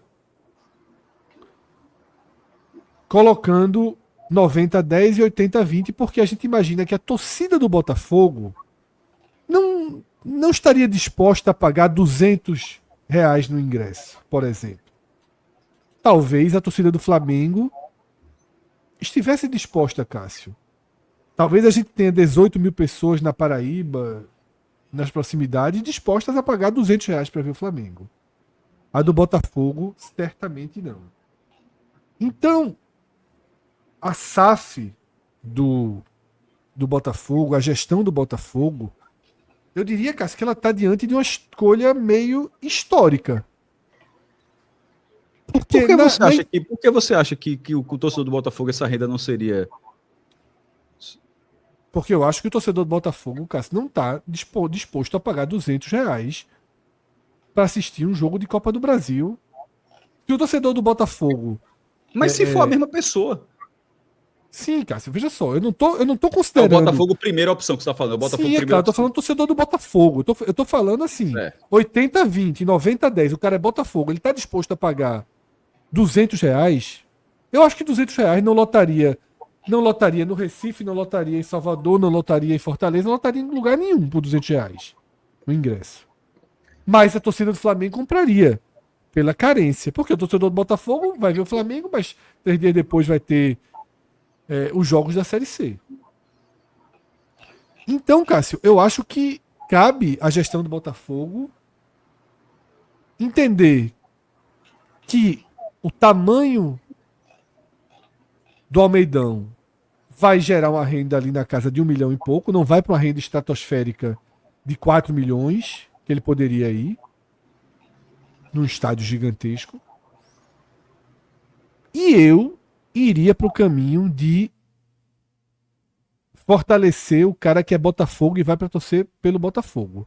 Eu iria para cobrar os ingressos nos valores normais e praticaria um 90-10, no máximo 80-20. Agora, a demanda reprimida desses 10 ou 20% seria algo gigantesco. E aí eu faço a pergunta, Cássio. É um crime, é uma loucura pensar em Arena Pernambuco? Sim. Ou Eu acho que o jogo tem que ser no Almeidão. ou na Arena das Dunas? Não, veja, o Botafogo joga no Almeidão, jogou a final no Almeidão, o Flamengo jogou no Almeidão, aí não dá pra ter Flamengo e Botafogo, esse jogo não é no Almeidão. Assim... E tem toda a lógica. Para ir para a renda de mais de 3 milhões. Já que você fala, não interessa o valor da renda, Fred, nesse caso, porque vou até então pronto. Então, feita a pergunta, calma, minha escolha é 90-10. Não, tem pronto não. Deixa eu terminar a frase, que talvez fique Não, pronto. estou dizendo a minha opinião. A minha opinião. Não, é se porque você falou, partindo de que a renda não é o importante. Não, mas a frase não termina dessa forma. Deixa eu terminar a frase. É porque, é porque você estipulou 3 milhões. Não sei, deu 1,5 milhão ano passado. Deu 1,5 milhão. É o que eu falei, é o que eu acabei de falar. Para mim, 1 milhão. Eu acho que Botafogo e Flamengo pode dar 1,5 milhão também. Mas eu acabei de falar que vai dar. E aí eu acho que dá 90-10, dá 1,5 milhão. E aí tá resolvido, por isso que eu falei. Não sei se daria 3 milhões na Arena das Dunas, porque não deu 3 milhões na Arena das Dunas. O ponto é que, eu ia terminar a frase da seguinte forma: você trouxe o exemplo da SAF, que a SAF vai ficar nisso. Mas lembre-se que na Paraíba, a Federação Paraibana costurou para o Flamengo jogar lá. Por que a Federação Paraibana, então, agora, não, pega aí, Federação Potiguar, esse jogo? Então, assim, eu acho que a chance desse jogo sair da Paraíba, de João Pessoa é zero. Porque a Federação Paraibana costurou, não só do Almeidão, como desse ano também o do Amigão. A federação que costurou a vida do Flamengo não vai, na hora que tem um Botafogo e Flamengo, ela vai fazer com que esse jogo vá para outro lugar? Não faz sentido. Então, esse jogo. É a única forma de ir para. É porque eu não sei se você estava acompanhando. É a única forma de ir para uma renda estratosférica. Mas que era o termo que eu estava usando. Estratosférico no que você considera, pô, e do que você acha possível. Eu acho que dá para ser no Almeidão. Mas se for no Almeidão, talvez você não tivesse prestando atenção na minha fala anterior. Que eu estava dizendo justamente isso. No Almeidão, para mim, o teto é 1,5 milhão. Não é. Não é, pronto. Não é se você ceder o estádio para a torcida do Flamengo. Não é, porque se for o Flamengo... Não. Aí eu vou falar... Aí foi por isso que eu falei. O torcedor do Botafogo... Você que está dizendo que o torcedor do Botafogo não pagaria. Você está partindo dessa premissa que o torcedor do Botafogo não pagaria. Eu não sei se não pagaria. E detalhe, é válido que você ache isso. Mas a sua opinião é baseada em algo que você acha que está definido. O torcedor do Botafogo não paga esse valor. Eu não sei se é comum o torcedor do Botafogo pagar R$ 200 no ingresso de jogo? Não é comum esse jogo. Sim. Não é comum esse jogo. Então esse jogo talvez ele pague. Até o ingresso da Libertadores, Minhoca. Fortaleza e Racing. Quanto foi o ingresso? Mas não é Fortaleza e Racing. É como se fosse Fortaleza e Boca Júnior. E o Fortaleza e River Plate. A lógica é esse. É como se fosse esse jogo. É porque eu acho que o cara que é Botafogo e tá cagando pro Flamengo, o cara vai se submeter a pagar. E outra, e se for um Botafogo, e se for um Flamengo com Arrascaeta, Pedro, Gerson, Bruno Henrique, tipo, De La Cruz, com todo mundo. Por que o cara não... O torcedor do Sport pagaria R$ 200 nesse jogo? Não pagaria de jeito nenhum. Esse jogo vai acontecer, Fred. Mas não vai ser R$ 200. Mas não vai, porque não é, porque a lógica não é essa. Não é, o comparativo não é esse, pô. O Sport, pra mim, vai cogitar levar esse jogo pra Arena, Pernambuco. Porra, mas a Arena... Caramba. Ó, Fred. Não, eu só tô dizendo assim, a mudança, não. Não, o comparativo de sair pro Almeidão, pra Arena das Dunas, não é o comparativo de sair da Ilha do Retiro para Arena Pernambuco. Eu sei, Cássio, eu tô falando o meu comparativo é sair de 1,5 milhão para 3 milhões. Repito, você que acha que não dá para fazer mais de 1,5 milhão, esse é um direito seu, eu acho que dá para fazer. Pronto, aí a gente fica nesse ponto, os dois podem estar errados. De repente não dava nenhum nem outro. Mas é porque, repito, até que eu falei há pouco, você partiu uma premissa em que não tem como fazer mais de 1,5 milhão no Almeidão. Eu acho que dá para fazer mais de 1,5 milhão no Almeidão. Ó, só para passar, no passado teve ingressos a mais barato aqui do jogo do Boca, né? Do jogo do Boca. Tô falando inteira, né? Foi R$100. E o mais caro foi 400 e é o setor prêmio. Mas assim, para o visitante foi 100, 200. 100, 200. Pro visitante, né? Pro visitante. 100 a meia e 200 a inteira. Eu acho isso. Eu acho que fica um dilema muito grande para quem faz o Botafogo. Tá? Minha escolha seria 90-10, 80-20 e renda de 1,5 milhão. Minha escolha seria. Mais do que isso, se é para ganhar dinheiro, eu não cederia 50-50 para a torcida do Flamengo no Almeidão. Eu não cederia. Se é para ganhar dinheiro, eu não cederia. Eu preferia fazer um gesto simbólico de dizer, ó, o Flamengo vai jogar na Paraíba e vai ficar ali no cantinho, ó. É 10%. Porque eu acho, Cássio, que a R$100 o Botafogo coloca 15 mil pessoas, 16 mil pessoas. Aí eu acho que ele coloca 16 mil ingressos, torcedor do Botafogo, que vai para torcer pro Botafogo. O cara pode até ter simpatia com o Flamengo, mas vai no estádio torcer Botafogo. Ficar no lugar do Botafogo, incentivar o Botafogo ou ficar na sua. Mas não vai fazer graça no meio da torcida do Botafogo. Não vai com a camisa do Flamengo pro meio da torcida do Botafogo. Aí eu acho que 16 mil o Botafogo coloca a R$100. A R$200 eu acho muito caro. Eu acho o ingresso muito, muito caro. Quase fora da nossa realidade. Pronto. E se for 150? Já que você falou entre 100 e 200, se for 150? Porque já bota 800 mil reais a mais aí. Não sei. Já vira eu 2.400. Eu acho o ingresso muito caro. São 16 mil ingressos. Numa cidade de 800 mil habitantes, numa cidade que, repito, que o Flamengo tem uma torcida enorme, o Botafogo tem, mas muita gente acaba sendo Botafogo e Flamengo. Então, de repente, o cara diz, hoje eu vou ser Botafogo, então o jeito do cara comprar, o cara vai para a torcida do Botafogo, sei lá. Assim, é só não desconsiderar de saída a demanda que tem para um jogo como esse, pô. A Paraíba,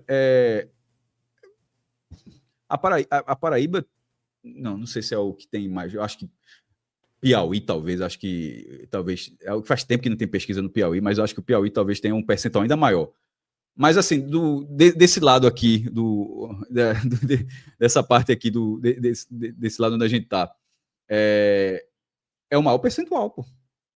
Então, assim, tem uma demanda enorme do Botafogo por um jogo como esse também.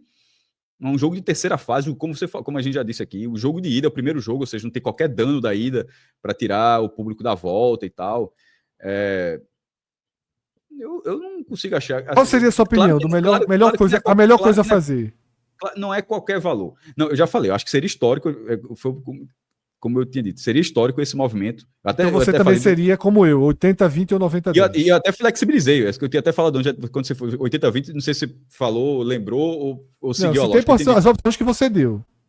Então, porque foi justamente isso. Eu até falei, 90-10, mas vamos flexibilizar o 80-20, que já 80-20 já seria 4 mil, 3.500, 4 mil. Mas já seria um visual muito diferente do que acho que todo mundo espera.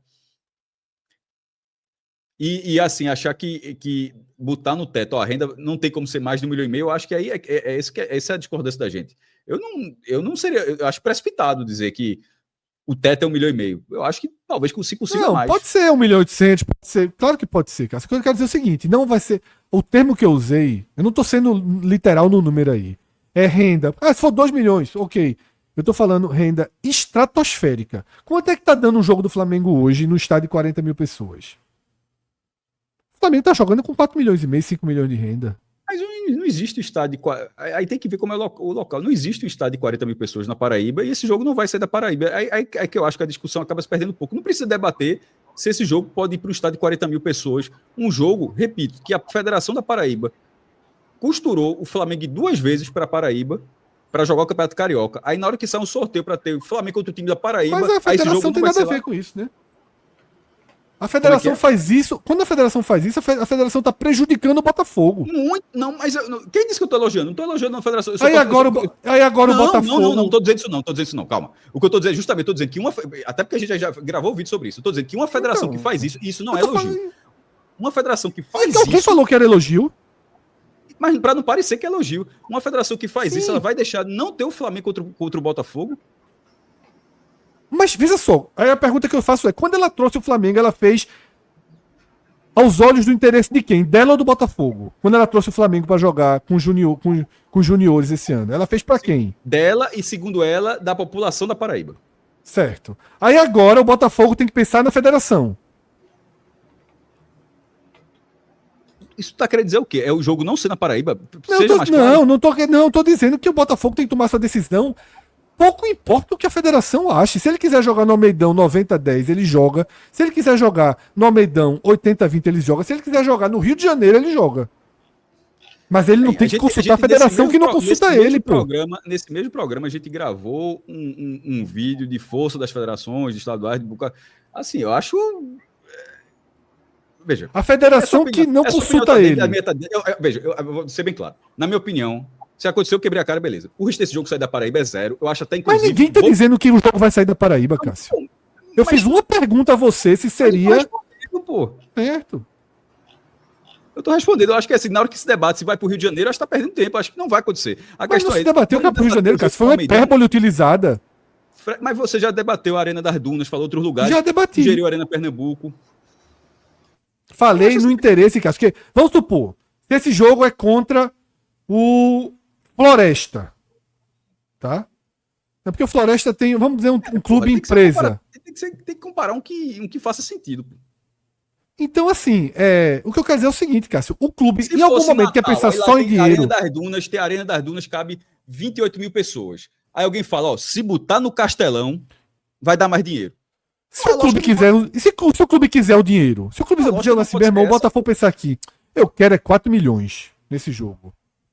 Eu quero 4 milhões. Pronto, enquanto a gente tá falando de uma possibilidade de um visual histórico, é porque a gente faz a menor ideia do que o Botafogo vai fazer. Cássio, é porque você tem que entender que, assim, às vezes quando o cara tá apresentando, o cara faz uma pergunta pra puxar um debate. Eu não tô defendendo a tese, não. A gente tá debatendo. Eu já falei, eu deixei muito claro minha opinião, Cássio. Antes de começar, eu falei, por mim é 90-10 em João Pessoa. Ponto. Então, mas a gente não faz ideia do que o cara... Eu ia dizer o seguinte... Agora, eu não poder... Você reprime a pergunta. Você reprime o debate, pô. Não reprime a pergunta, não, mas é porque acho que o tema saiu demais, assim. Você acha que a pergunta é assim, Fred quer que o jogo seja... Ele perguntou só porque ele quer que o jogo seja. Eu não quero. Eu perguntei para ter o debate, pô. Mas a gente tá 10 minutos debatendo isso, a gente não debate a Paraíba o tempo todo, se foi Natal, se foi... Vamos debater na Paraíba. Não é o tempo todo, é só você ver que não é o tempo todo. Se debateu 90% pronto. O jogo na Paraíba. Eu já comentei, pronto, na Paraíba. Assim, se falar de novo, eu vou ficar calado. Se falou do estado ali do Almeidão. Porque você já fez a pergunta. Já acabou o assunto. Já acabou o assunto. Eu só tô dizendo isso. E agora é esperar, falando bem sério, esperar o que, obviamente, o presidente /SAF da Paraíba... O que o assunto voltou foi porque veio consultar a federação. Eu acho que o Botafogo tem que nem olhar para a federação. Consultar o que for melhor para ele. Ponto. O Botafogo tem que pensar só no Botafogo. Não tem que pensar na federação e não tem que pensar no torcedor paraibano que é Flamengo. A SAF do Botafogo tem que pensar única e exclusivamente no Botafogo. Quando e só no Botafogo. Paraíba, não era e só no Botafogo. Pensando na Federação da Paraíba. Era o que a Federação da Paraíba fez na Paraíba. Tipo, a gente não tava... Tipo, isso não aconteceu em Pernambuco. Isso não aconteceu na Bahia. Isso não aconteceu... A última vez que aconteceu no Ceará foi em 1995. Isso, a gente está falando de um estado onde isso aconteceu em 2024 e em 2025. Meu exemplo foi esse. Eu quis dizer, independente do que o Botafogo acha, a gente falou, inclusive, da parte do bloco de Edinaldo, da força das federações e tudo, então não pelo menos não parece tão absurdo assim de que uma federação, que a gente está dizendo que as federações têm tanta força, e uma federação que em 2024 costurou a ida do Flamengo para jogar o Campeonato Carioca na Paraíba e que repetiu isso em 25. Aí, 2 meses depois, tem um sorteio da Copa do Brasil para ser Botafogo e Flamengo, e essa federação simplesmente vai aceitar, vai Botafogo, vai jogar na Arena das Dunas. Eu acho assim, eu não consigo ver sentido isso. Não é questão de Botafogo fazer o que é melhor para. É óbvio que não é possível que você ache que eu tenha discordado disso. O Botafogo tem que fazer o que é melhor para ele, e como imagem, como renda, tudo. Mas, dentro de um cenário político como esse, me parece improvável que ele consiga dizer, FPF, que na Federação Paraíba também é FPF, né? Ou FPF. Eu vou lá em Natal. Não vai, pô. Eu acho que ele não vai porque ele tem que pensar no torcedor dele. Eu acho que esse é o ponto central da história. Ele tem que pensar no torcedor dele. Repito, para mim o Botafogo tá com a chance na mão de fazer história. Almeidão, 90% do estádio, ou até assim, 90% pro Botafogo. Comprou os ingressos? Comprou. Ah, não comprou todo não, esgotou não. Então vamos aumentar o Flamengo para 20. Mas eu abriria 90-10 e faria essa imagem histórica do Flamengo jogando na Paraíba com o estádio inteiro preto e branco. É isso que o Botafogo deve fazer e é isso que o Botafogo tem que buscar fazer. Se a sua torcida não corresponder, aí vai abrindo. Muito mais do que 4 milhões. A longo prazo, isso valeria mais do que 4 milhões no jogo. Muito mais, muito mais. Isso é o que tem que ser feito. O Botafogo tem que gerar uma imagem histórica. E aí a federação vai dizer: ô Botafogo, que demanda reprimida. Vamos botar esse estádio meio a meio e cobrar 300 da torcida do Flamengo? A federação vai dizer isso aqui, ó. Isso a federação vai dizer pro Botafogo. Não existe você fazer só 90-10 cobrando R$100. Vamos botar a torcida vamos fazer como se fosse um clássico. Vamos botar meio a meio. Vamos cobrar 300 pro torcedor do Flamengo. Porque aí a renda vai passar de 2 milhões, a federação vai ganhar a taxa dela, mas o estádio vai ser preponderantemente Flamengo. Aí eu acho que a federação talvez intervenha pensando no dinheiro, né? Porque é isso que as federações costumam fazer. Tá? Vamos fechar os outros clubes do Nordeste que foram sorteados. E se for no Amigão? Ainda no mesmo, é o mesmo tamanho, né? E se sair do Almeidão, vai ser no Amigão. Nenhum, fica na Paraíba, vai ser no Veja Amigão. só, se tivesse a capacidade de ser 30 mil pessoas... A piada para quem entender, porque os estádios são idênticos. Pô. Assim, exato. Não tem a menor diferença, os estádios são idênticos.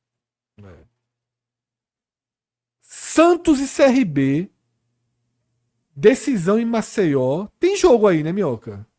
Tem jogo aí, né? Com ou sem Neymar? Possivelmente sem. Não joga? É, Eu não sei se a gente volta a ver Neymar não jogando. Tá de um jeito, voltou a treinar, mas acho que vai ser uma partida ali. Vai ser assim, vai ser tipo cochilando, né? Você acorda, tá ali Neymar, depois dorme de novo. É uma jogada, 2, 3, aí passa mais uns 4 fora. Mas é claro que o efeito Neymar faz também com que o jogo possa ganhar uma importância, caso ele esteja apto para jogar no Rei Pelé, né? Se tiver Neymar, vale tirar o jogo do Rei Pelé.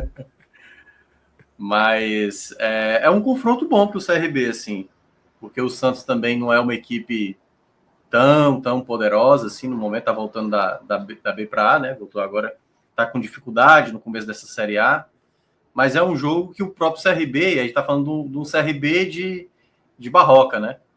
Então é isso. Também não dá para confiar muito, não, né? Até lá, o homem vai resistir? Eu também não sabia. Ganhou a primeira, né? Ganhou a primeira e tal. Mas é o quanto isso vai perdurar, né? De toda forma, é uma chance ok. Nada, não é grande, mas tem uma chance aí de conseguir fazer um estragozinho. Pelo menos lá no primeiro jogo.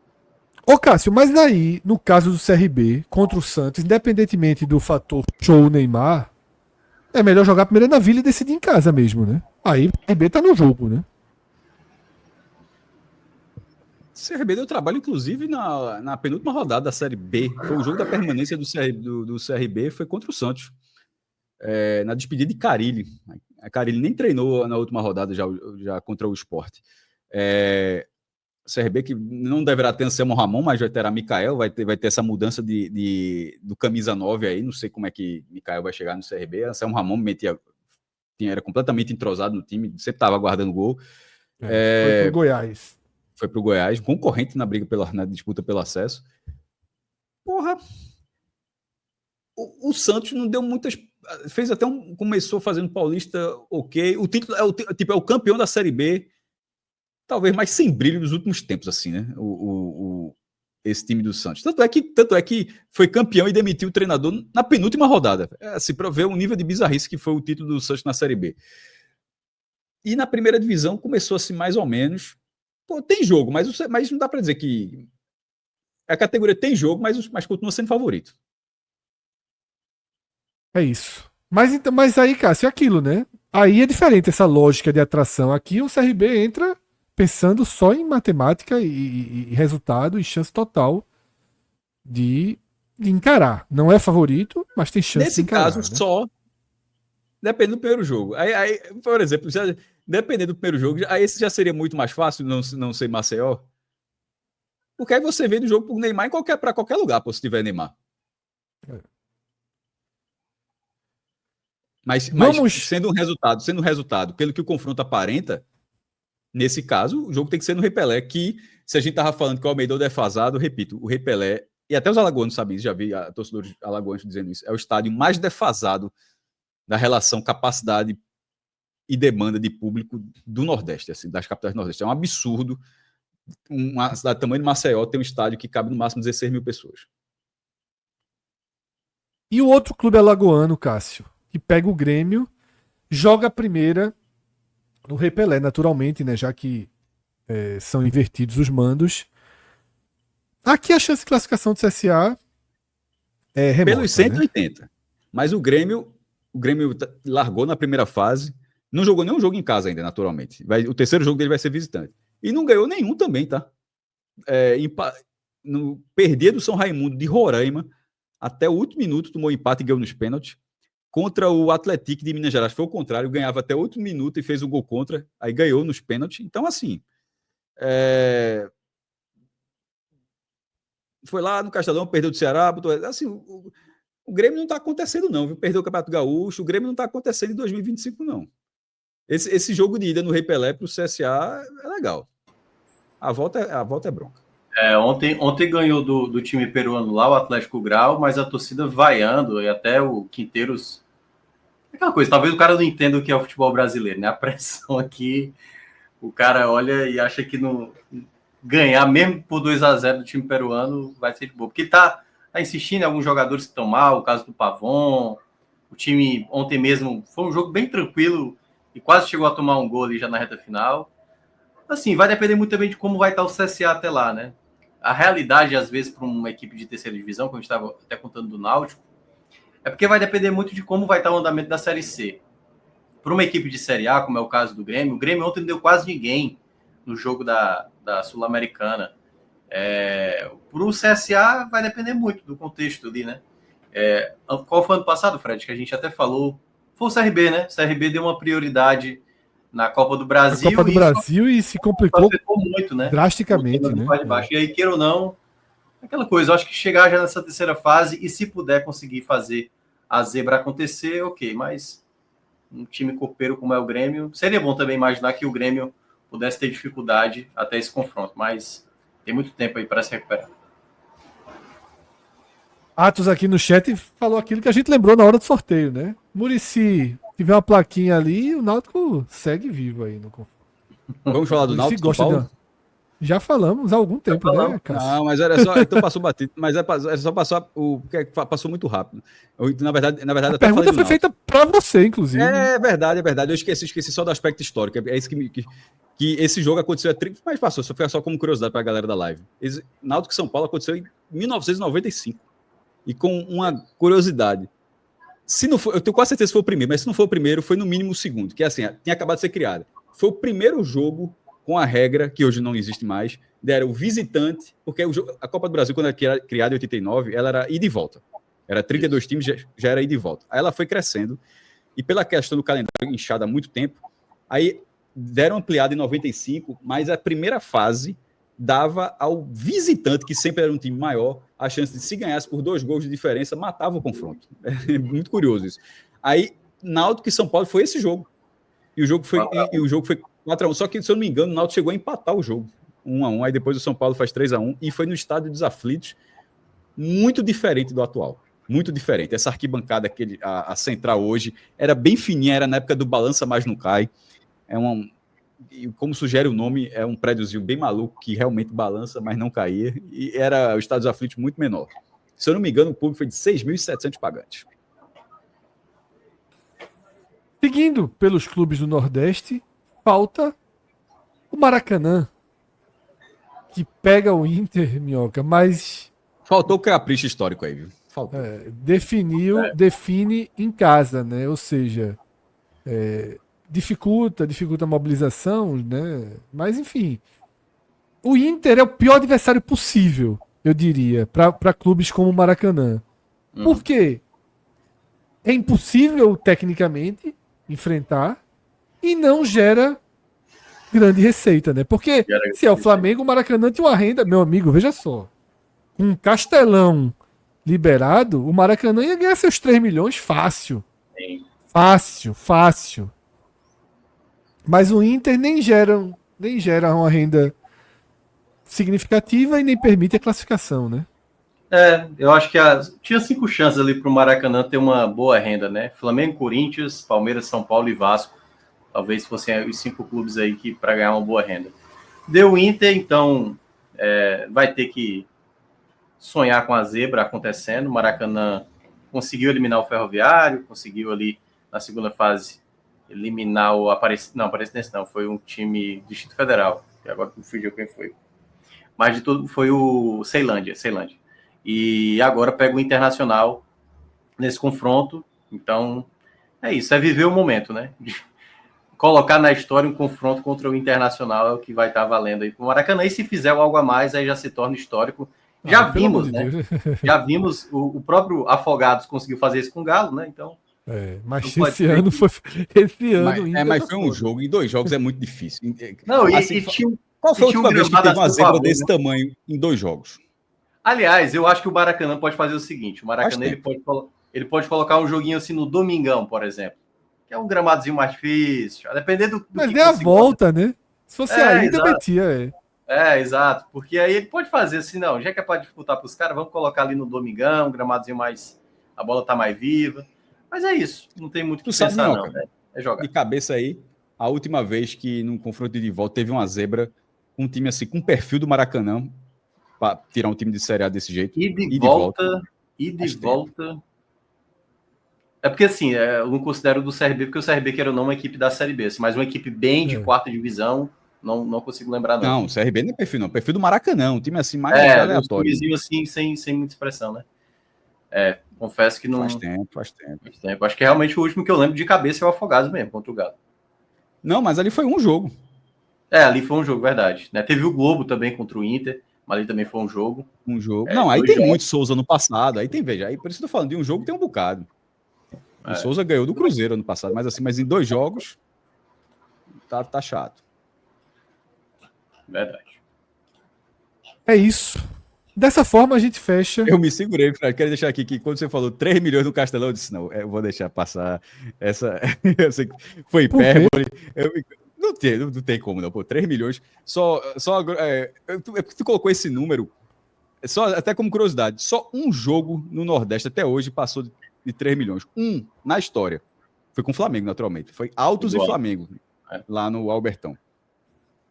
Né? Tipo, não dá para trabalhar 3 milhões como meta, não. Mas quando tu falou assim, eu vou deixar passar. Foi hipérbole. Não, porque veja só. Essa reconheço. Essa reconheço. Hoje em dia, um jogo no Castelão, você teria o quê? 20 mil torcedores do Flamengo com tranquilidade? Mas nunca deu 3 milhões, pô. Dá 2 milhões e pouco, assim. Veja, só um jogo. Tipo, esses jogos estão acontecendo e essa renda não está acontecendo. 3 milhões é uma renda, assim, que... E outra, para dar lá em Teresina, a turma botou... Meu irmão, foi Copa do Brasil, inclusive. 300, beirando 400 conto no ingresso. O ingresso é pesado. É isso. Tá? Dessa forma, a gente finaliza esse nosso conteúdo sobre a Copa do Brasil.